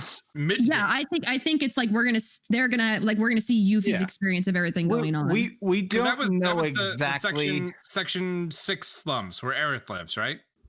I think it's when Cloud disappears and he first meets Aerith. You remember he's away from them for that like whole time, and then like he finally meets back up with them. I think that's like around the time because and we see at one point we see her seeing them in sector 7 for a second for sure. So I definitely those are the ones that blew up the reactor. Should we go say hi to them? And it's like nah, let's go do our thing. And then I think like you're gonna see the events kind of like interweave in and out. But that's my take on it. I think you're 90% right, Click. I do think that it's going to be there. I think it's going to be we're going to see them before they go off to the next reactor. I think we're going to literally see them to be like there's where it's happening in the timeline. I think they're going to walk in, do their mission, and leave. I think it's going to be a super in and out. This is just setting us up for characters so they have an easier time bringing them in for the next game. Part 2 for sure. I know. I did notice that in the Final Fantasy 7 Integrate, they also posted it for the PS5, and it is a $70 game. Now the Square is announcing as that, but it does have the DLC included along with the patch. So there is, I think there's this thought right now that it's going to come with the DLC and all that. I do think that Square might be kind of sizing the situation up here and figuring out it's slow transition to $70 for some of these. Square wants to charge. No, you're absolutely right. When you told me when we were talking on Twitter, I saw what you were saying. You're absolutely right. Final Fantasy 16 will be $70. I think it's going to be a $70. Yeah, it will. Yeah, and they're trying to set it up. You know, like they know they could charge that. People are so excited for it. They know. Yeah. The other thing is that's not talked about enough. I wish it was kind of more discussed. Is that Final Fantasy VII Remake did not sell very well. Like they wanted a lot higher numbers from it. It sold decently, but nowhere compared to the cross-gen numbers of something like 15 blew it out of the fucking water. 15 blew 7 Remake out of the water, which shocked Square Enix a lot. They're very shocked at the sales. They thought that it would do a lot better. So you're right. Because people paid for it. Oh yeah, sorry. They had so much marketing and money being paid to them from all over. Like they had Butterfinger deals and all sorts of crap, so they covered everything. But they made their money back. But sorry, the way I meant is that everything I've read into it is basically that after 10 years of everybody begging for this exact thing to exist, it came out, and then it's like, all right, 5 million copies sold. They're like, what? Yeah, why isn't this? It's almost like a vocal minority or something. That'd be the same with Mother 3. That's what we joke about all the time. Yeah. Like, if it finally came out, everybody forgot. No. Like, if Final Fantasy VII Remake is an indication, I feel like it'd be even more drastic with a game like Mother 3. Which is just so this definitely looks like, because you see Yuffie. I say Yuffie. I don't know if it's Yuffie or Yuffie. Anyways, she's in the 7th heaven and Cloud isn't there. So yeah, this looks like when Cloud got broken away from them after the reactor explosion, and then he's off doing whatever with Aerith. Yeah. And this may also explain how they learned about Don, whatever his face is. Don Corneo. And why Tifa decided to get all slutty and go on the date. Whoa. There you go. Yeah. Maybe. I love slut theories. But yeah, I think the whole integrate thing is going to be good. I do think that the biggest thing is that they want to sell it for $70 ASAP. Well, so that's coming out later this year, June, I think is what they said. So do you guys think they're going to fix the main game though, and maybe just cut about 5 hours off of it? Because okay, grind. Like, damn. Like the hands. I want to play the game again, but I don't want to go through. Don't want to slowly shuffle past walls. Is it like those are going to be gone. Those are going to be gone because of the loading. It's going to be much faster. It took like hours. Oh yeah, that load time did look sexy. But I almost don't believe it. It didn't look real when he clicked the button and all of a sudden he's in the game. I'm there. I'm in the game now. Like, I don't believe that yet. If you skip the cutscenes, it's pretty fast. If you straight up, if you skip the cutscenes in that game, it's, I mean, you still have a lot of fighting ghosts in the train graveyard and stuff, but I think MG's right. There are times where it definitely drags. Yeah. The sewer section is the most drag part. I agree with We have to get to the plate, and it's like 5.5 hours later you actually get to the plate. That is the worst part. when they finally get to like the sky area. Mm-hmm. Yeah. Well, no, even before that, the trip from Don Corneo telling you about the plate being blown up till you get to the plate is like 5 hours. Yeah. Oh my God, it's like 5 hours, and it's a long 5 hours. Literally nothing happens. You just fight things along the way. You know what? I don't want to completely spoil it. The most stressful part for me was when Aerith goes to Seventh Heaven, when everything's like fallen on fire around her, and there's like, it's supposed to be a really heartfelt scene, but I'm like, girl, that building's either gonna blow up while you and that child are in there. You need to like stop having this heart-to-heart moment. You need to run and then have the tears flow up. Like, I really want to be emotional, but you're gonna die. Yeah. She is gonna die of emotions. Okay, we don't know. So then we had they didn't put something in the state of play, and I assume it's because neither of them are coming to the PlayStation, obviously. So Square announced these next to it, and I'm kind of annoyed that they are only on mobile devices. There is Final Fantasy VII: The First Soldier. It's a battle royale game set in Midgard because, of course, they have to have a battle royale game, sure. But the one that I was disappointed in right now, and I hope it eventually comes to something, I don't know, the Switch, whatever, just something else that has actual buttons.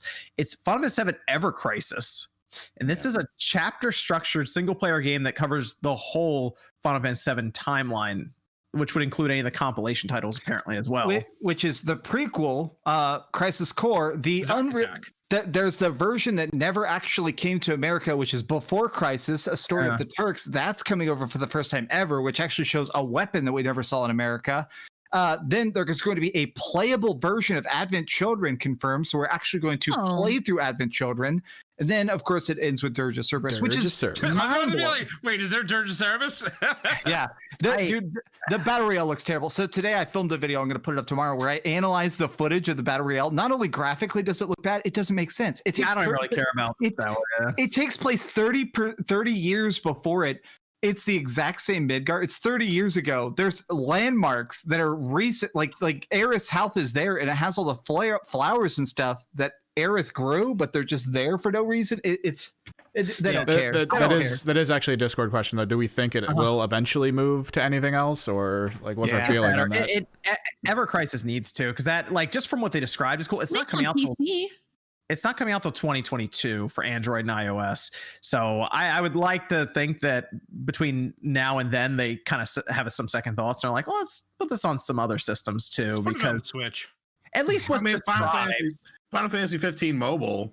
It did console releases, so I beat it. It's awful. I beat it on the console. So I'm hoping it does at least go to other platforms, just because what they describe sounds cool, and what to see how it actually is when it comes out. It's just a shame that just randomly gets announced for mobile after this state of play happened. But I'm looking at state of play and I'm looking at Sony's lineup, and MVG had a point. Where was Horizon? I think you had a point when you said that the systems could have waited till like April this year. Like they could have come out 6 months later and it would have been fine. You think MVG? Do you think Horizon's going to be the fall launch this year and they're going to delay God of War to next year? Because that's what I think. Yeah, I think so.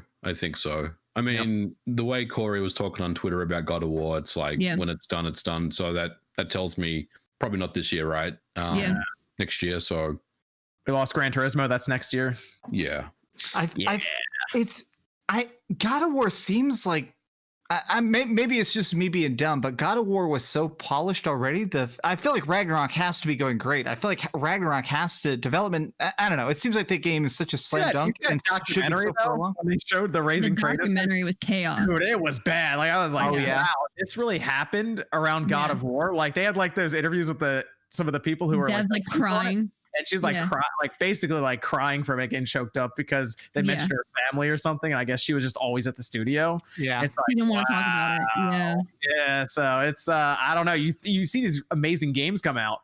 And I mean, MVG, I'm sure can attest this a bit. It's chaos behind the scenes sometimes. So Corey was getting expectations up though on Twitter. He was very much being like, there will be no God of War here. Like guys, there's totally don't watch it. It's expect, like he kept making it seem like there was going to be something little special at the end, and a lot of people got hopes. Like he did say technically no, but the way he was saying no, it's like, no, I'm not doing that. Nothing's gonna happen. No. And I'm like, bro, you know how this internet stuff goes. You'd say one little thing, everyone's go, oh my god, God of War 2 is gonna be there, and then they watch and they get disappointed. Then he's gonna get backlash and go, why are people mad at me? Don't touch my butt in the dark room. Don't talk about it. Just don't. If you didn't say anything, no one would have expected anything. No, he likes playing with people. Like that's what he does on Twitter. Not fair. That's not fair to all these people. Fair. That's not fair to all these people. You like I don't know how we like nice. constantly have like our expectations always up here. Like if he didn't say anything, no one has to watch the documentary. Like please go watch the documentary because that really puts into perspective like just how much work goes into games, specifically like God of War and their series. So is Returnal is next, and then after that is Ratchet and Clank, and I see a lot of people not even like sold on Returnal as a $70 game. So is Ratchet and Clank the next big game from Sony? Everyone's just like looking forward to, and that's out in June. Yeah, Jesus. Okay. I'm gonna look at reviews of Returnal, and when I mean reviews, I mean like Max's commentary, your commentary, and make a decision based on that. But I mean, Ratchet is an absolute certainty for me. Yeah, storied franchise. You can play the one on the PS4 now actually, and it's still very good. So that's unfortunate. I was hoping Sony would have a bit more for the beginning of this year or the first half. Hopefully they have a lot for the second half, I guess. Maybe they'll have fucking stock of PlayStation 5s. Maybe they'll have PS5. Maybe they'll have PS5s. How about that? There you go. All I want to do is play Spider-Man 2. You have a Evan, we have some Discord questions over there. I mean, we keep talking about the stock of it. After seeing the 9th gen starting so slowly with the, I guess, console sales, do we think this is going to extend the life of this current generation of consoles? Yes. Yeah. I almost wonder if they're even going to do a pro system. Maybe they're one. Like, do they really need to? They might shrink it. They might make it a slim version, but like, where do you go from where we are? Remember, the Pro came out because it was 4K televisions were coming in, right? So the Pros were kind of geared for 4K televisions and resolutions and stuff. Unless 8K becomes a thing in the next couple of years, I can't see a mid-season refresh. Exactly. Like I said, they might just make them slimmer. They might just do a slimmer revision or something as like technology improves and all of that. Otherwise, I think what we're going to have now is probably what we'll have for the next 7 years or so. So. I mean, right now the world is in a deficit of chips everywhere. So, I don't think we're getting anything anytime soon. We got another Discord question, Evan. Skyward Sword Joy-Cons. Do we think they're going to be limited quantity or just limited time, or are they going to be around for a bit? I heard from a person, GameStop's entire stock is sold out. Oh, for future. Yeah, I think they sold out completely, but like I do wonder if we're gonna get the Zelda anniversary details at some point, probably what we think over the basically as soon as the Mario stuff ends, everyone's just gonna be on watch for all that to start coming out. Like I do wonder. Time. Yeah, I could see that. That seems right, just to set everything up because we already know Skyward Sword's over the summer, so I would assume around then. But we're gonna look to see if anything's limited, and you know what, those Joy-Cons might be. I don't know. That might be a limited release. If you're trying to get those Joy-Cons, best thing that you could probably do is like try Target the day before release. Yes, that's a good idea. Because they'll just put them out on the shelves. Yeah.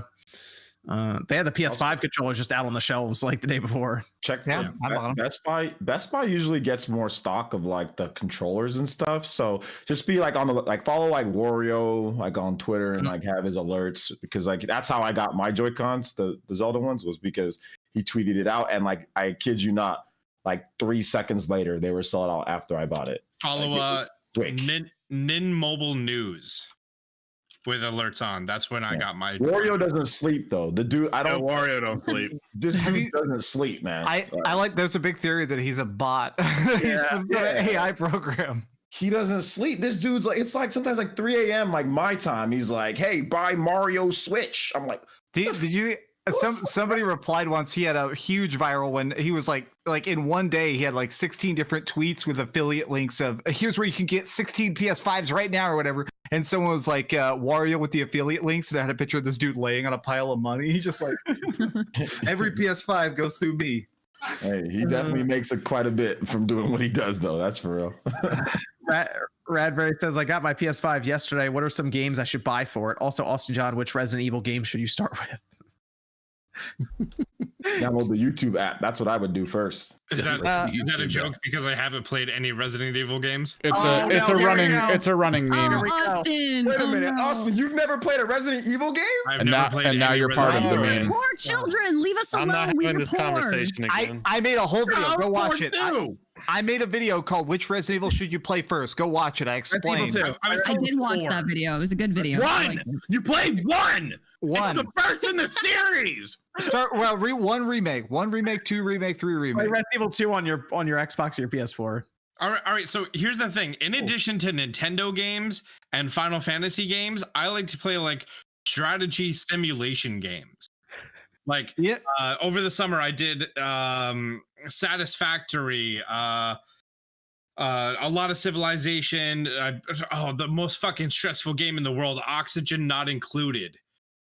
Games like that. Those are the things that I personally You can like. see the creation of the civilization of the Resident Evil franchise by playing Resident Evil 1. Oh, E3 got canceled. E3 just got canceled. Yeah. A live event. They were never going to have a live event. Oh no. Anyway. Yeah. Anyway. Oh boy, that's gonna be a fun summer when they try to get a lot of people to pay a lot of money to be on the live stream. Yeah. Wait, you Thank think God we have Jeff Keighley. you think Summer they're going to try to make it like a premium Summer Game thing? Fest. Yeah. Well, Nate, tell them how much money usually comes in for E3. Well, a lot, but I mean, now they're obviously going to have to pivot on that because they're not going to have booths. Millions of dollars for a booth.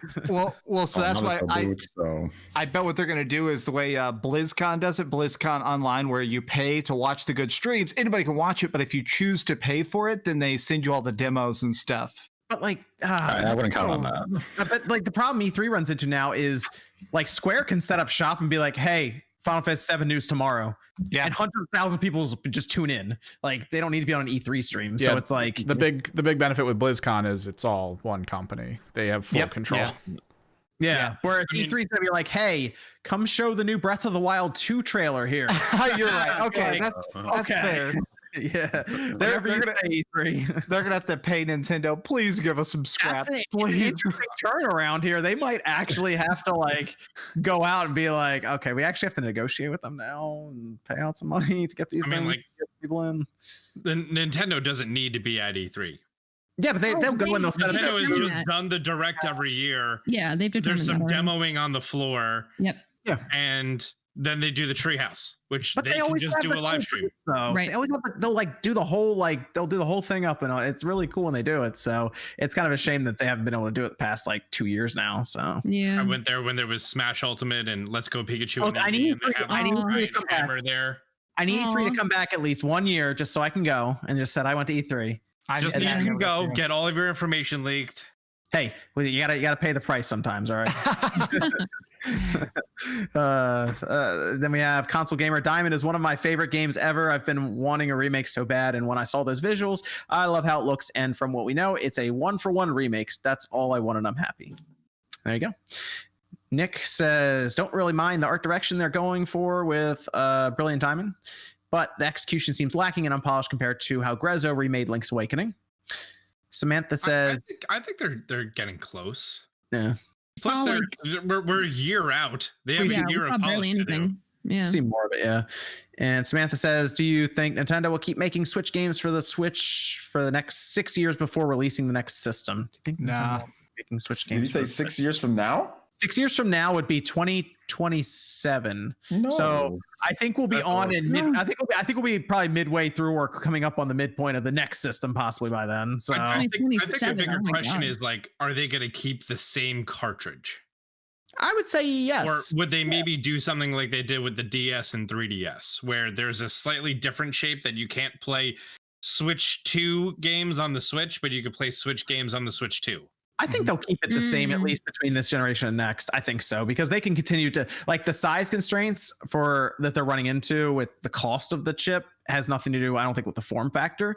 Yeah. So I think they'd be fine just like keeping how it is now and going to the next Switch, 3 years or whatever, 2.5, 3 years from now or whatever it is. And that'll of course have backwards compatibility then. So you take take Breath of the Wild or Breath of the Wild 2, pop it into a more powerful system, and off you go. Again, we did refer to it being a family of systems. I don't think that they would kind of make it mutually exclusive kind of thing. Then we have the Robot Chicken. Well, obviously, the next one is the Switch Extra. We have the Switch Lite. That's the Switch Extra. Yeah. The Robot Chicken says, I don't even want Gen 5 remakes now. Dang. Y'all can't be happy. Jordan wasn't here for that one. The boycott's beginning. Get that change.org petition going. Let's go. Oh my gosh. Wild. When you posted that though, I had to post that image that came to mind of the people laughing in the boardroom. Was like, I gotta post that. That's funny. Liam says, unpopular opinion, but I like the chibi style for Dino. Same. There you go. Cute. There you go. It's cute. Dr. Claw says, I'm really excited for Brilliant Diamond and Shining Pearl. I've wanted Sinnoh remakes for a long time, and I really think that chibi style suits the aesthetic of Diamond and Pearl. So there you go. See, people are on the other side of it. There's also a little thing that we didn't even really bring up or gloss over, and it's a real short conversation here. Diamond and Pearl doesn't have that big of a Pokedex. It's 150, and with the Platinum expansion, it's I believe 210. Interesting. So how's that going to work then? Are they going to keep the same thing like that? It's a question if they're just going to do like they did for Let's Go, and it's only that region's Pokedex and not support anything else, and that's going to affect the VGC. Or are they going to, boost it up to 300 and throw a few things in there for balancing reasons, which would actually make a lot of sense. You can mix some things up too. Might run into some new Pokemon in new areas that you didn't have the first time. I will bet a really good amount of money that there's not going to be any new Pokemon in that game. No. It might be a regional variant, but extremely unlikely. Jeff says, a question for Austin. Do you think they will have mega evolutions in the Diamond and Pearl remakes? Why would they? I don't know. That's why they asked you. I mean, it is on the Let's Go Pikachu and Eevee engine, so that is in there. And, the item codes are still going to exist in the game's indexing just because that's what they do over there. Although it's not at Game Freak anymore, so they might actually be smart and take it out. But no, I don't think we're going to have any mega evolutions. Plus, what 4th gen Pokemon had a mega? I don't know. Matthew says, can Nintendo respect Diamond and Pearl's original price at $39.99? Pretty please. I wish. Joey says, if I may ask, what's everyone's first Pokemon game and starter? Thank you. Red Charmander. Pokemon Red, and everybody told me that it was easy mode was Bulbasaur. So I started with Bulbasaur because I was afraid to get my ass kicked. I did have Pokemon Blue, and I think I started originally with, I think it was Squirtle. Because Squirtle, if you bought Red, you were more likely to get Charmander, and if you bought Blue, you were more likely to pick they're right on the front. They're right on the front of like the game. So, and back then we didn't have all the stuff in front of us now. So I realized, okay, that's what the final evolution of Squirtle looks like. I'm gonna pick him because he looks awesome. He has water cannons. So there you go. Red, he has Red water and cannons. Fire Red, or not Fire Red, just Red and Charmander. I thought Charmander was so cool. His tail was on fire. I thought that was like the coolest thing. Fire, breathe fire, burn you alive. Yeah, you can burn. It's like a fire breathing dragon. I thought that was just like the dopest thing that I've ever seen. Dragon says, why doesn't Nintendo or Konami attempt to remake Mystical Ninja starring Goemon on N64? Because that'd be too awesome. And because Konami's fucking stupid. Yeah, could it be a pachinko machine? Because then we might be able to get some traction on that one. Dr. Claw says, I agree with Jordan. Link's Awakening, Breath of the Wild were both great in their own right, and I have no reason to believe the same won't be true with Diamond and Pearl and Arceus. Just want to add on real quick. Regular Red, and then Charmander, first starter. And then Austin, you said, what 4th gen even has a mega? Lucario. 5. Gallade. Lucario's the biggest Honey, one. Obama Snow, Garchomp, and Lucario. You could be making Pokemon up, and I wouldn't really. Like Snowball, upside down cake. There's a 50% chance. A snowball, yeah. There's a 50% chance that megas are going to make a return in Diamond and Pearl because they're not region specific, and they're bringing them back up recently in the anime. So the gloomy kid says, "Why?" They're also bringing them up in Go. Perfect. More reasons why it's 50%. Why can't we have a Pokemon game with the Dragon Ball Fighters art style animations would finally look good? Because that's not like that's a fighting game, so it's very, I guess, predictable how everything is on there compared to something like a big Pokemon game. That'd be a little harder to do. That kind of sprite work would take a while. Still Instead, alive. they just have the same sprite work and they're making it watercolored because you just throw that on. Done. There you go. Should the game be 2D too? Unlike, is that should it I think that's what they're implying. Yeah. Okay. Oh, so like a fight? Do they want a fighting game like Pokemon? Yeah, like Pokemon. No, they just say the art style. They just say the art style. Oh, just the art. Okay, Oh, just the art style. Oh, no, that'd be too hard to do with like 100 something Pokemon. That's why there's like 15 versions of Goku in Dragon Ball Fighters. That's true. So it says Panzer Dragoon. Oh, the new one, Sean. What do you think of the new Pokemon? What do you think of the new Panzer Dragoon? Panzer Dragoon 2 remake slated to release sometime this year. Here's hoping they continue to do Saga next, developer tweeted. No. Saga would be interesting because didn't they lose the source code to it? That's what I thought. Yeah. That's what I thought happened. Yeah. Source code of games has been found as well. StarCraft had happened. Final Fantasy VIII was found. Maybe they found Saga. They didn't actually find Final Fantasy VIII. It's been reverse engineered. Okay. Can they do that? That's right. I heard about. Yeah, they built it in 9. They can reverse engineer the game, but it just takes a lot longer. Yeah, I'm excited for it. Nate just said no immediately. How can you be excited for it when it's forever entertainment again? Oh no. I mean, I didn't think it was that bad. They here's the question. Made it even better. Here's the real question. If it comes out, when's it coming out? It's coming out this year, right? No. Does that mean that I will get my physical copy by 2023? Probably. We're sure. It's funny when Spawnwave starts telling a joke and he laughs at it before he finishes it. Forever Entertainment does their own in-house physicals now. Because I know Jordan, every day Jordan was like, that Panzer Dragoon says it's on the way. It's on the way. It's coming. It's coming. It's like, all right. Did take a while. Dragoon says, disappointed Rusty is not added as a character in the Pokemon remakes. Matanumi said the Pokemon Rusty shorts from what YouTube channel is that? Matanumi says man forgot about Pokemon for a sec. So much to say and not enough time. Time will tell. MVG, thank you for assisting on Turok 2. Multiplayer is a blast. Yep, check out Turok 2 on the PS4 and the Switch. It's got crossplay. Nate and I were playing it earlier. Nate, what are your thoughts about the multiplayer on Turok 2? Ran very well. We had no issues. We had a lobby of, I think we had about 10 people because we were doing some team deathmatch. Ran incredibly well. Lots of fun. Nice gyro aiming. Get that nice lock on. Killed MVG probably a couple dozen times. Good. Cerebral bore action. No, you didn't. What system is this on again? It's on the Switch, right? Switch and PS4. You can crossplay. Nice. I'll buy it. I'll buy it right now. Yeah, I'm actually gonna buy it right now. No joke. I mean, we had raptors chasing us across the map. Yeah, it was gyro aiming. Oh. I will buy it right now. Turok 2 season. Oh, I already have it. Dang. Okay, don't flex on us. Right? Wait, I already bought the game. That's how many games John buys, dude. You guys need to sleep. Lost track. Every game. Maybe did they send this? Maybe they sent it to me. Maybe. I don't know. Oh no, you know what? I think I bought it when it.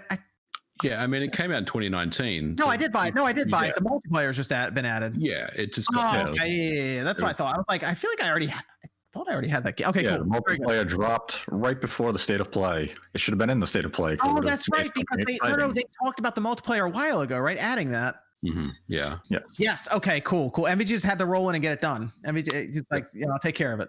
See, MVG's getting it done over there. Very good. Yes, check out Turok 2. It's out there. MVG put the work in on that one.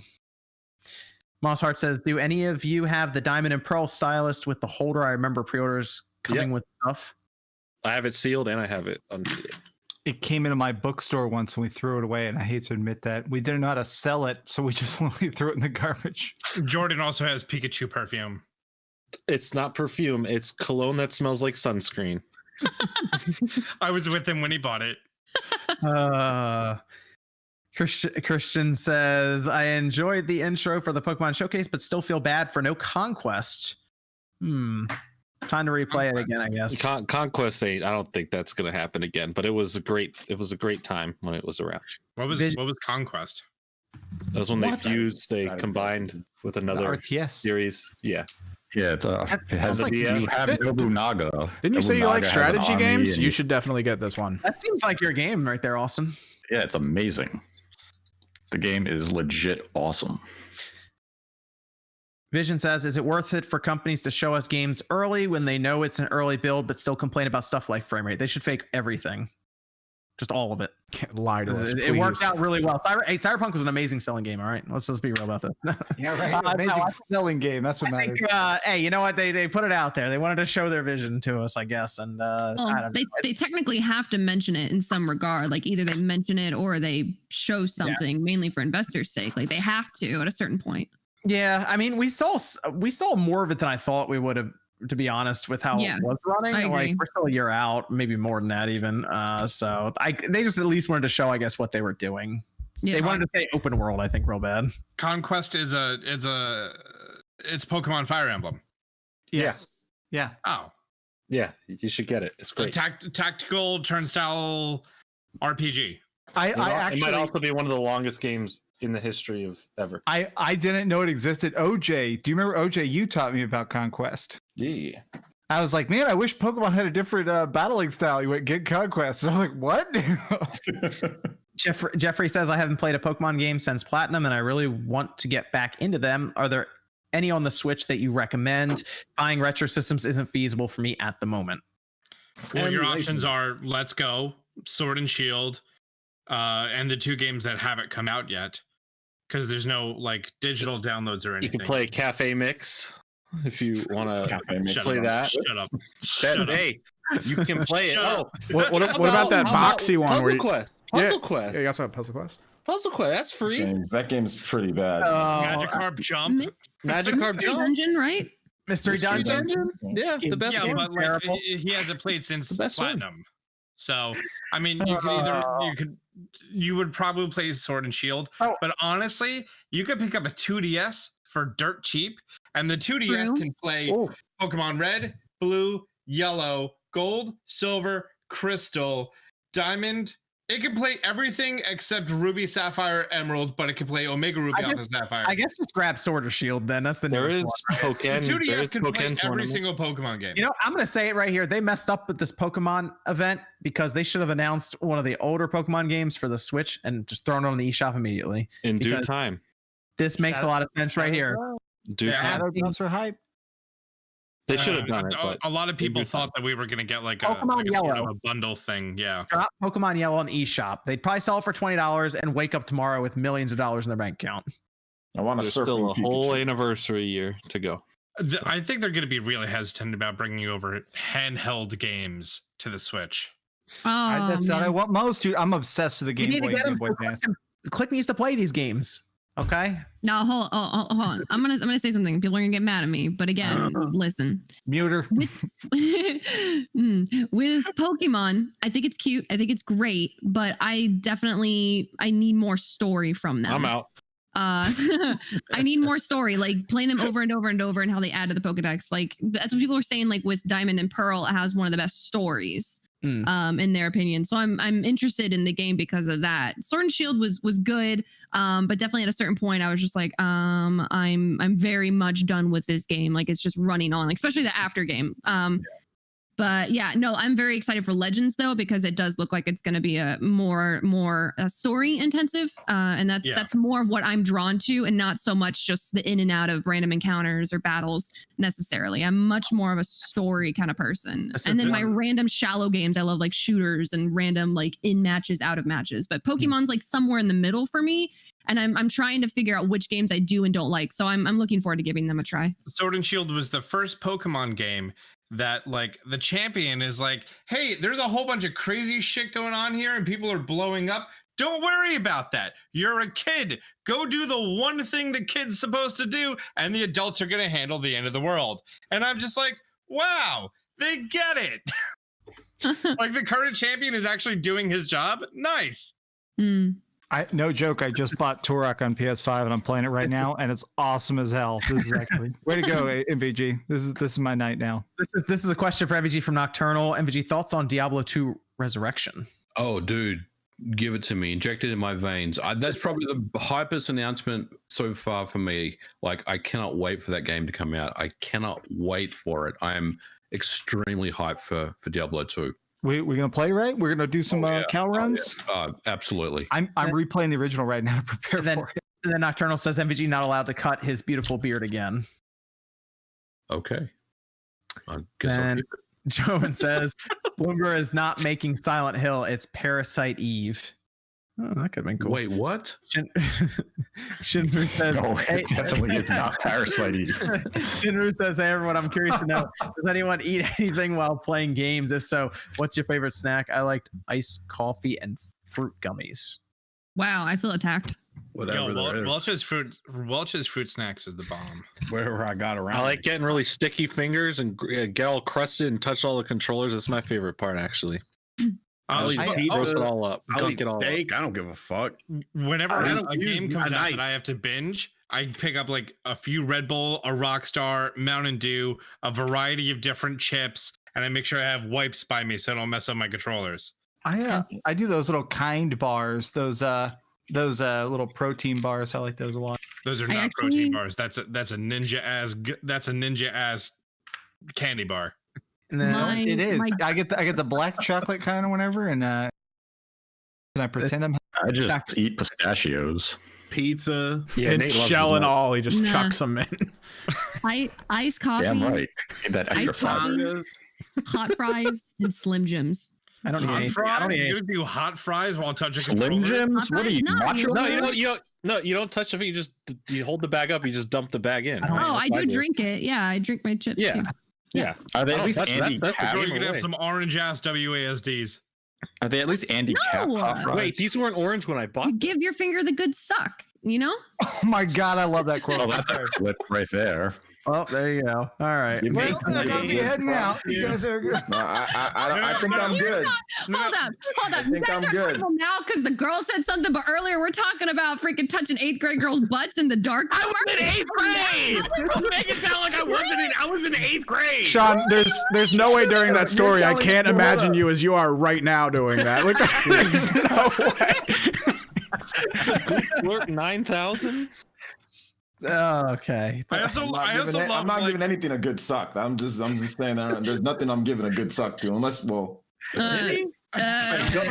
on. Sure, Go on, OJ. continue. He's coming back soon. Never mind, I take that back. There is one person that I'll give a I good just suck love giving to. your fingers the good suck. I love that you're between MVG and OJ, and like they want nothing to do with that argument. Dr. Claw says, think they'd run 3 ongoing Pokemon series: standard, Legends, and Let's Go. I feel like they could all 3 offer a different play style. Well, I feel like if Legends takes off, we're not going to have standard. Oh, okay. Yeah. You think Legends becomes the I agree. the default one then? I think if Arceus blows up, the 9th gen will premiere as a game like that. Mr. Super says, I may pick up Pokemon Legends for a play. Haven't touched a Pokemon game since Red and Blue. Wow. Wow. A lot has Classic. changed. Demi A says, lot has changed. Definitely want to play at least like Fire Red and learn about abilities, holding items. Demi Hell says, yeah. with Legends, do you think it's going to be the style of new Pokemon games going forward? We just answered that. The Robot Chicken says, Diamond and Pearl introduced rock climb, so climbing in Legends would actually be appropriate. Danny says, Rip Daft Punk, they will be remembered. Looks like the closest we'll get to see them in concert to play their songs in DJ Hero. OJ knows what I'm talking about. Yo, I ripped DJ Hero. That was my jam. I like DJ Hero a lot. I really like that game. Xavier says, you think we're still going to get the Pokemon game collection? We're just talking about that too. I'd like to think we will. So Nocturnal says the Pokemon stream was running on AOL dial-up. Yeah, they need to stop doing those premieres. They just got to stream it themselves. I don't know. Yeah. There was a lot of issues with that connection, and then it just, because of all the buffering, it just stopped at one point. Yep. Like 4 minutes before the end, and then my next recommended video was the UK upload, and I was like, it just continued. I was like, all right, let's just fast forward to where it was and continue. Thanks. Strawman says we got to do Pokemon Snap Gen 4 remakes an open world mainline Pokemon game. It sounds like a too good to be true rumor no one believes. Fans have begged for all of this for years, yet still find a way to complain. That is the internet. That's any fandom at this point, though. I Yeah, feel it's no big deal. Like if people complain, It's just- people complain. You know. Pokemon's just loud because Pokemon. Gaming's so big now. You're just gonna have a lot of different opinions and stuff going on. Part of me just realizes how doomed we are. Like, if somehow like the internet goes down for a day, like we're just screwed because like people. Total chaos. Yeah, we're just I'm concerned. Decrea says, I do think that Legends Arceus is going to take some sort of mature setting like XD or Coliseum. What do you guys think? I'd love that. Arceus is a dick. He Arceus, really is. Arceus only allows you to catch him or beat him because he allows it. He could easily get more powerful if he wants to. That's his whole shtick. If you've seen him in the movie, he's a fucking asshole. Yeah, he he's is.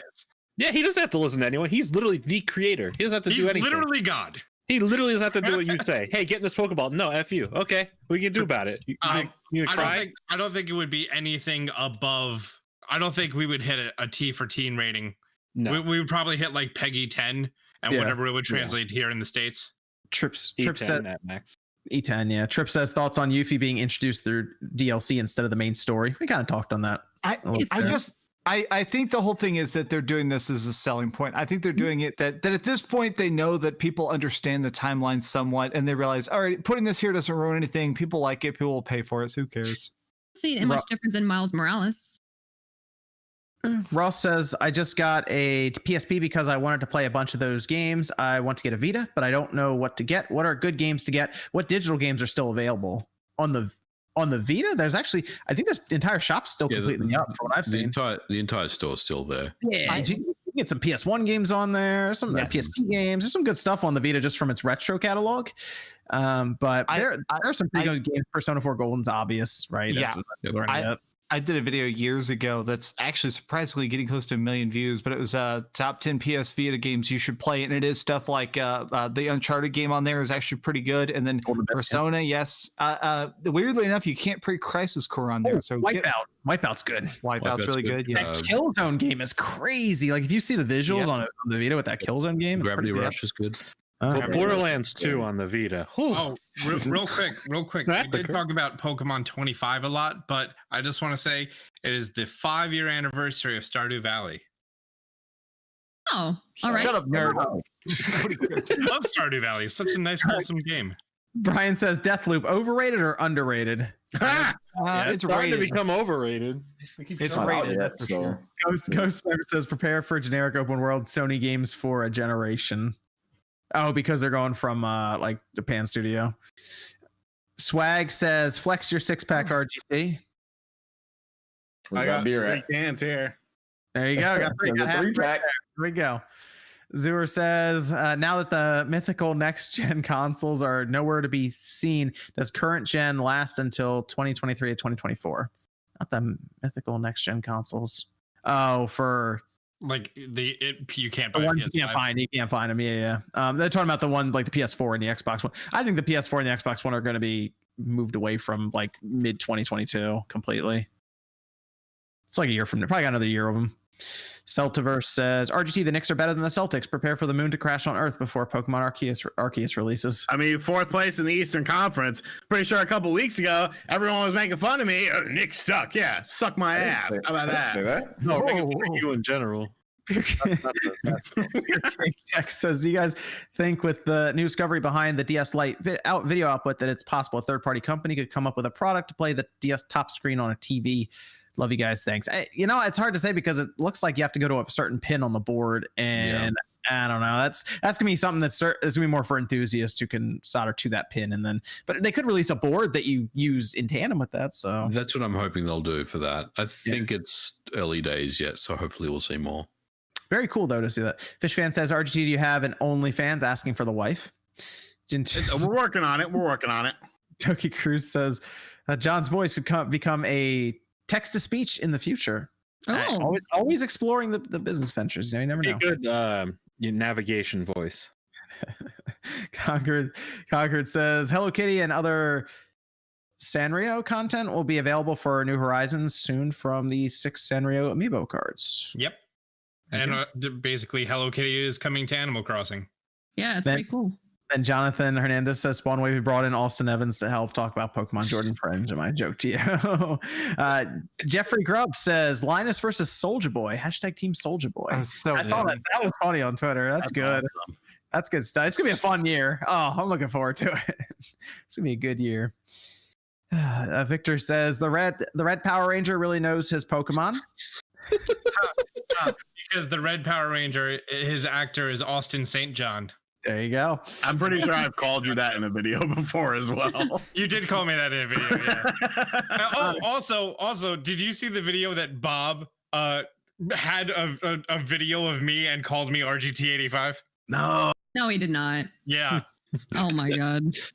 I love that. Sonic says, I bought the Switch within a month of its release for Metroid Prime 4, Mario Odyssey, and Bayonetta 3. Three-ish years later, we only have Odyssey. No, you didn't. It's on the other two. The Bayonetta announcement was over a year after the Switch launch. Ooh. Calling bullshit. Well, it was that same year, wasn't it? I thought it was alongside that trailer. Switch within a month of it launching in expectation of Bayonetta 3 and Metroid Prime 4 when they weren't even announced. Yeah, they weren't announced. But yeah, they weren't announced. So how did you? Yeah. That's like saying I bought a PS5 for The Last Guardian 2. r/quit your bullshit. Whoa. Michael Gibson says, I ordered the Spawncast episode 200 shirt today. Good work tonight. Plant Lord says, so Elden Ring. In time. Yeah. In time. Someday. They'll deliver. What do you say, time. Grub? Yeah, In right. time. Grub and chat. Everyone relaxes. Elden Ring's coming. Relax. Soon enough. We'll get a nice update. There we go. Okay, there we go. B-Leaf says, came from OJ's channel. Love the stream. Hey. Plant Lord says, can't wait for Final Fantasy VII Remake on PC. Another, 3 months maybe? Teach says, with Jim Ryan announcing more PlayStation games coming to PC, what do you think is next game after Days Gone? It needs to be Bloodborne. No questions asked.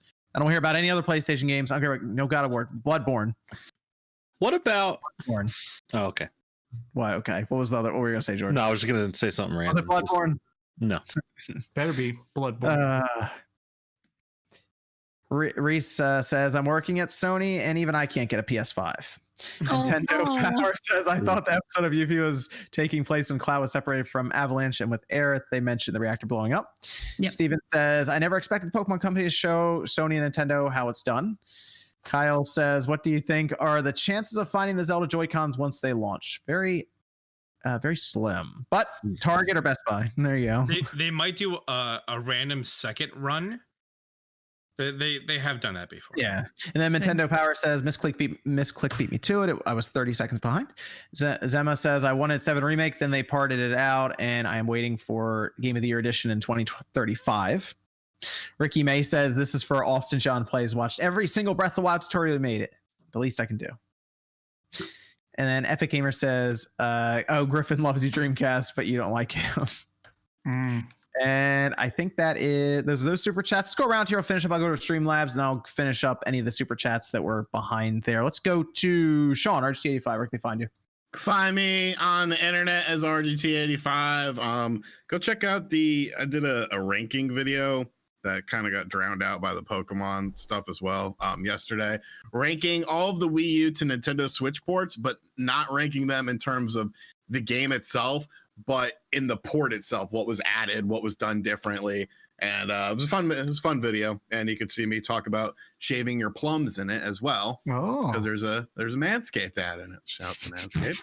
Thanks for the bag. No real idea what I'm doing this week, but there'll be videos.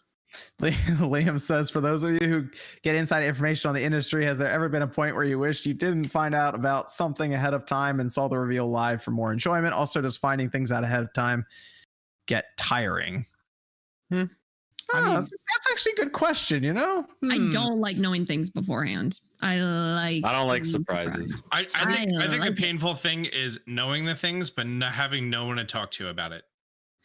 I mean, that is the worst part. I covered a lot of the Resident Evil 8 leaks that turned out to be 100% accurate, and it seemed like they were real from the very start. And then once we finally got the village reveal and it was real, I was actually thrilled about it. And I think for me, it increased that enjoyment, because then after all this months of hearing these people playing these early alpha versions of it and then seeing it and it was that good, I was like, oh, that's awesome. It'd probably be more I guess annoying or I don't know, spoil you, I guess, if you're doing like the press stuff and like you get information to, you know, start writing articles and PR like 3 hours before the show happens, and it's like, here's the info, you got to start writing about it. And it's like, that would have been cool to see. Yeah. But Prince of Duval says, is the only way to get the PS5 enhancements for Final Fantasy VII Remake to buy the game? If I download the free PlayStation Plus version, will I be able to get the PS5 enhancements separately? No, you have to buy the game to update, and then you can buy the DLC separately, or you buy the Final Fantasy VII Integrate for the PS5. That was the most confusing sentence about playing a video game. There we go. Reese says, probably too soon to talk about Gen 5 remakes. One of my favorite scenes from Black and White was crossing Skyro Bridge and entering Castelia City as the camera showed off the landscape, and I hope that feeling is recaptured in the eventual remakes. I'd say give it about 5-6 years, you'll get that remake. There we go. Just learned about this one. Matthew Hammond says, I bought Hyrule Warriors Age of Calamity. Click is right. One of the best Legend of Zelda games. Zelda is awesome. Wishbone says, a new recommended sport for Sean. Please give the World Rally Championship a try. 12 hours of live content, different country regions every month, and they switch them every year. One starts in 4 hours or so. It's cheap, please, Sean. That sounds like an investment. 12 hours, Jesus Christ. Taker says, Square is letting us play as Yuffie before Red 13. As much as I wanted this remake, I found myself finishing it and then dusting off my copy of Original 5.7 and my PS2 Slim. Maybe it's the remake being just Midgar, but I haven't touched it in a year. And Riku says, if the Pokemon Diamond and Pearl remakes are priced at $6 per version, they better add more polish and new features. Otherwise, I'm not buying. And Inishira says, the amount of alpha energy coming from the guy in the middle. I don't know who's in the middle. It's totally me. Definitely, for sure. Look at this fuzzy jacket. I mean, it's either MBG or OJ. I don't know who's in the middle because it's just like one line right here. One of us two, the alpha energy. Oh, I think he's joking because I was making fun of a dude that was on my channel because I called him a beta all day. Because I called this guy that was being a bitch a beta. So yeah. So I guess that's the reason why he said that. Here says Austin's Breath of the Wild Shrine video was indispensable for my regular and master mode playthroughs. Looking forward to all the Breath of the Wild 2 tips, tricks, and guides. Austin, where can they find you? You want to let the good people know? I'm here on YouTube at Austin John Plays, and I cover Pokemon and Zelda and Nintendo news. And yesterday I was trending. I was the #1 gaming video that wasn't Minecraft or Fork Knife. Wow! Holy hell! Actually, that's a big deal. I was actually 3 videos behind. I'm actually currently 3 videos behind Nintendo's official reveal trailer on the main trending tab. Nice. Which translates nothing. It's just, hey, I'm here for 18 hours. What about? But I love you guys. Hopefully, we get a convention going at some point later this year, next year, or something. Everyone. I miss hanging out with you guys. We had a blast. Also, I'm going to make sure I get a room so I don't have to sleep on the floor next to someone who snores quite a bit. I'm sorry about that. Well, everyone will get rooms next time, okay? Yeah. The suite was pretty nice though. It had a little kitchen, so it was good. It was good. Sweet life. It was confusing when I woke up and you had all new shit, and I was like, what is this? What about MVG? Where can they find you, man? You can find me on Twitter at Modern Vintage G and on YouTube at Modern Vintage Gamer. I have a video coming out on Monday, and thank you for having me on the show. On that one, yeah. MVG coming through with some of these games here now. This big stuff. Turok 2, though. Go try the multiplayer. It plays great. I'm playing it right now. Yeah, that's awesome. Let me go through. Oh, Max, where can they find you? We'll go to you next before I finish up some of these super chats that just came in. YouTube.com/Dreamcast guy did some good videos this week talking about the PlayStation reveal, which I did not care much for the state of play, and talking about why I guess I'm getting back into Pokemon. Tomorrow's big video is going to be talking about the Final Fantasy VII Battle Royale, because oh boy, does that look bad. Ridiculous says, I wanted to ask Nate if he still feels confident about Silent Hill. I take his word as fact. Also, shout out to RGT. I live for his stories. You will hear about Silent Hill in some form this year. There we Silent Hill Pachinko. It will not be a pachinko machine. It's going to be a Silent Hill announcement that people are going to be like, yeah, look at Konami. And then MVG will say, oh man, Konami, he did something good.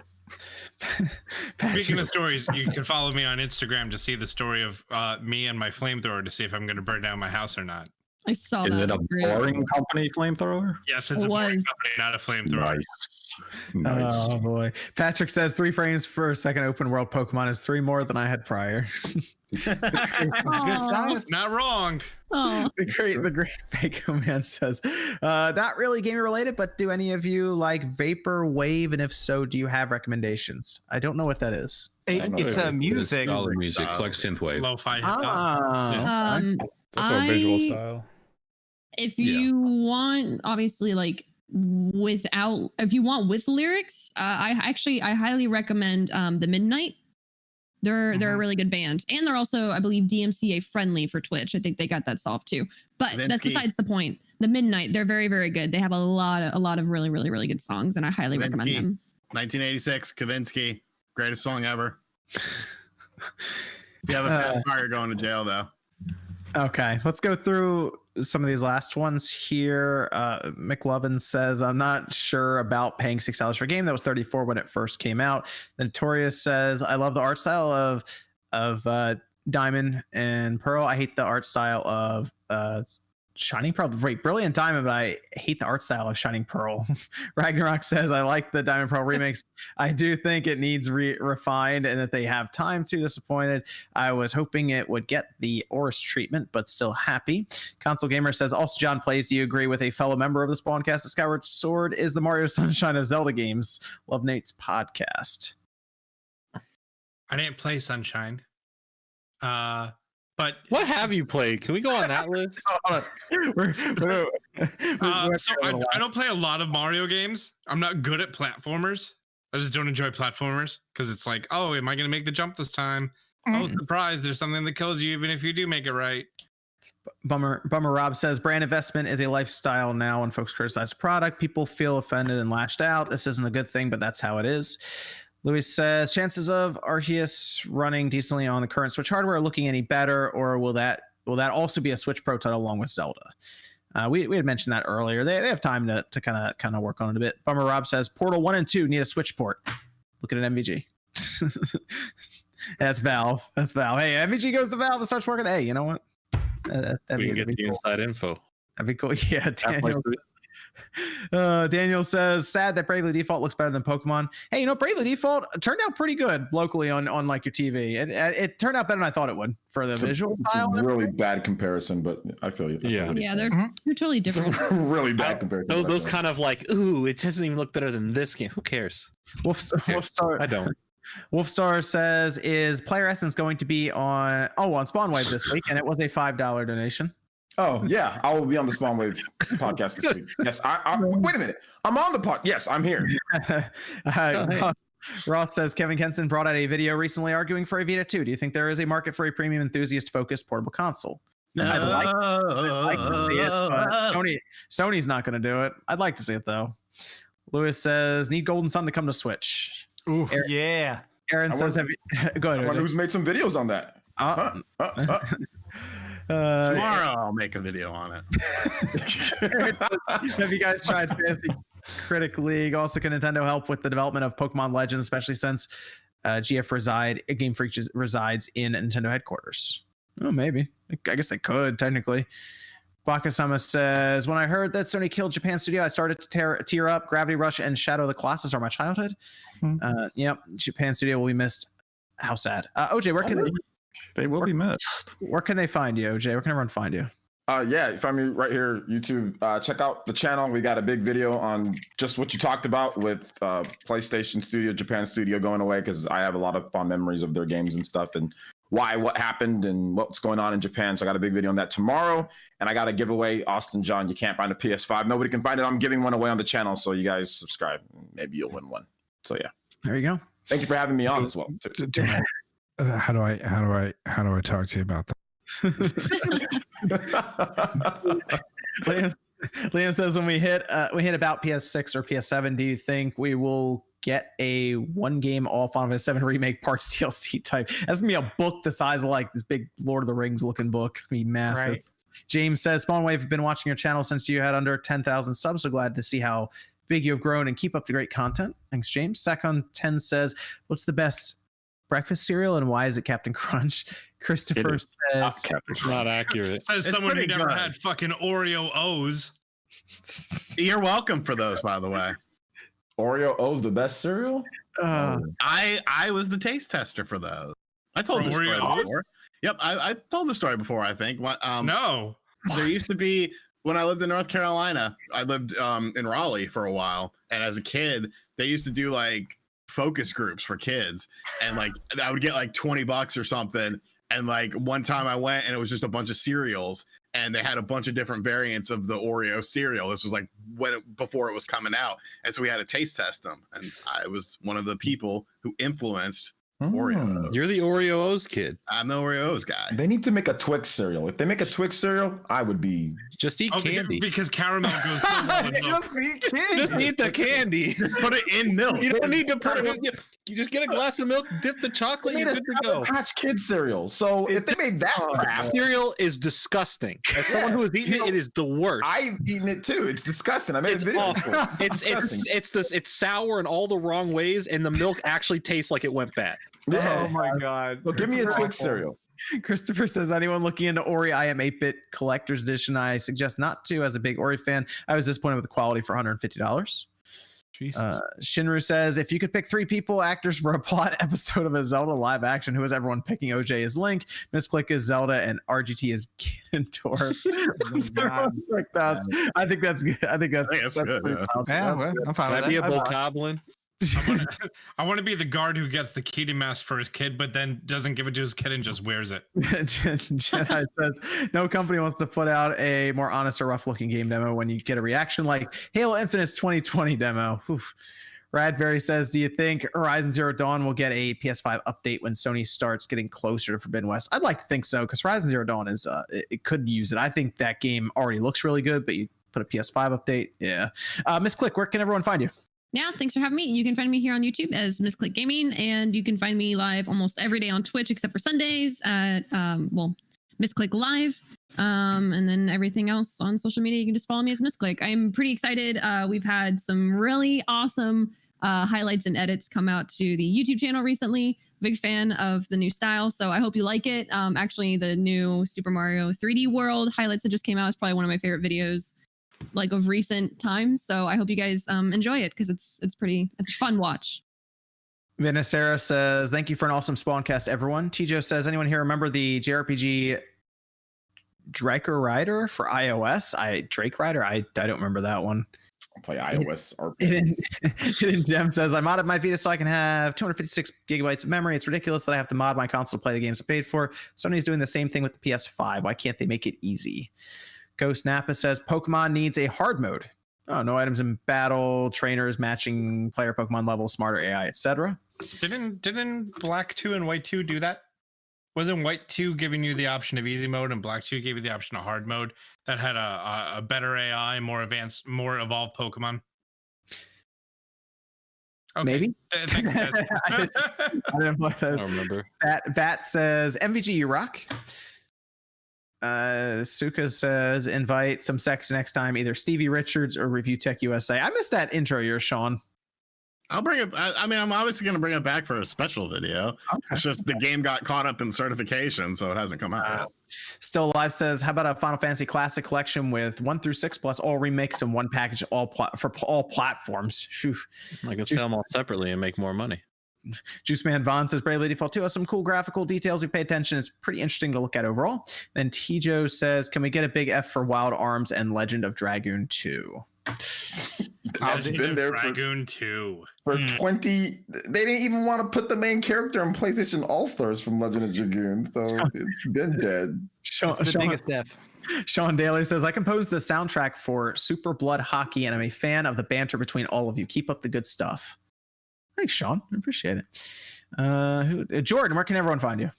Yeah, thanks for having me. You can find me on the YouTube channel Austin John Plays. I cover in-depth looks at Pokemon and Legend of Zelda and I don't know, whatever Nintendo's doing or something. Okay, and then Shinru says, if everyone here is a Mega Man boss who is Woodman. Who's weak to who? Oh my that's a god. good question. I don't know. I'm Cutman, and I shave the plums of RGT, which weakens him. Okay, That's so why I'm tree man. Wood man, I mean. Celta versus Kenna is pronounced Kana. If you go back to the first trailer, a character says her name. No, the state of play said it clearly said Kina. Yeah. The very first trailer, the antagonist does say Kenna, but I don't know at what point is it's a mistranslation. It's good to know the devs are still trying to decide. What about, all right, Miss Click, where can everyone find you? I mean, I can go again if you'd like me to, John. Did you already go? Yeah. Okay. All right, then Nate, I think you're it after Evan. Evan, where can everyone find you? Find me on Twitter at Kimmerix Project. If I'm streaming, I'll usually post there, and my streams this week are mostly going to be Genshin and art. So we're still working on the Potemkin piece because I'm looking forward to Guilty Gear Strive. Oof, Strive. Then Nate, where can everyone find you? Yep. Find me on YouTube at Nate the Hate. MVG and I have a podcast up right now where we discuss the state of play and also the closure of Japan Studios and how it is a pretty devastating move for Sony and Japan, and that the ripple effects of the move will be permeated throughout the years for the industry. So people should give that a listen. We will have an episode next week as well talking about some exciting things. So people will want to stay tuned. Very good. What's the tournament code so they could join you in Super Mario 8 and Mario Kart 8 Deluxe? That is just with my friends, so they can't join. Okay. Thanks everyone for joining us for Spawncast episode 204. We'll be back next Saturday night, 9 p.m. Eastern time. I'll see you guys then. Happy birthday, Pokemon. Mr. Wendell, yeah.